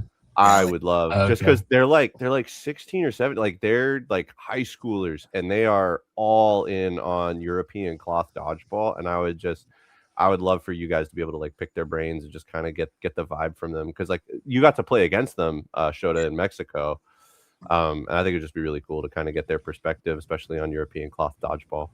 We weren't in the same group, but I definitely saw myself like when they were playing. I saw myself a lot because they are smaller dudes that are quicker and that can play some cloth. So I talked to them a lot at the after party. I was pretty drunk off some margaritas, and I was like, "Dude, we gotta watch some film on cloth." I'm definitely down to have them on. I know Raphael can. He's able to talk. He can speak English, so Okay, sweet. fine. He was on Stefan's podcast, so if we need to get one, we'll get one. But if not, we'll figure it out. But that's a good. I like those two for sure. It's a good one. Cool. Any last shouts before we call it? Yeah, I got Bryan. If you have some, go ahead, and then I'll do mine. Yeah, I think I already shouted out Seattle Dodgeball. Just thank you so much for building this community. Shout out to Bo and Cho for continuing the podcast journey, being content creators for Dodgeball. It's like so important. It's not just about Instagram. It's not just about like YouTube, like the stuff Xander does on YouTube and podcasts. It's like it's all of it. Putting that content out there, I think is really, really important to the sport. Even just like from like a documentation too of it is like I think really critical to like for steps that come after. Like what happens during these times like may matter quite a bit for like people to revisit in 10 years. So I think it's really cool. So big shout out for doing this. It's a lot of work. It's crazy work. You guys are like pumping out 2 episodes a week sometimes, man. Right, like don't burn out. Like it's like we need you. So yeah, big shout out to you guys. One day me and Bo will be like Pat McCaffrey. Yeah, or Henri and Zlatan. But yeah. Analyst for ESPN. Yeah. That'd be cool. Sweet. All right, Carlock. I got my plugs. So obviously, Shota, August 7th, you're going out to ESPN because you're going to be playing on the USA versus Canada rematch. Yes, I will be there as well, wow. commentating Let's for the Ocho. go. Let's So go. I hope That's everybody fire. tunes in. We're gonna have a good time. We're gonna have a party. And then also, sorry, what was that, Shota? Thank you, Chuck Norris. Oh yeah, thank you, Chuck Norris. And Is then that a also different phrase? and then also on August 22nd and 23rd, tune into the Dodge Central Open. It's going to be happening in Southampton, United Kingdom. I will also be commentating that tournament live from the court side. So tune in for some good European cloth dodgeball. Nice. Oh yeah, that was fire. Final shout out. I also have to shout out my favorite dodgeballer of all time, Kyla, my wife, who got me into dodgeball. let's go. Puts up with Smart all man. me talking about it and watching it. But I literally wouldn't be playing it without her also. So love her and big shout out to her. So we're thankful for her.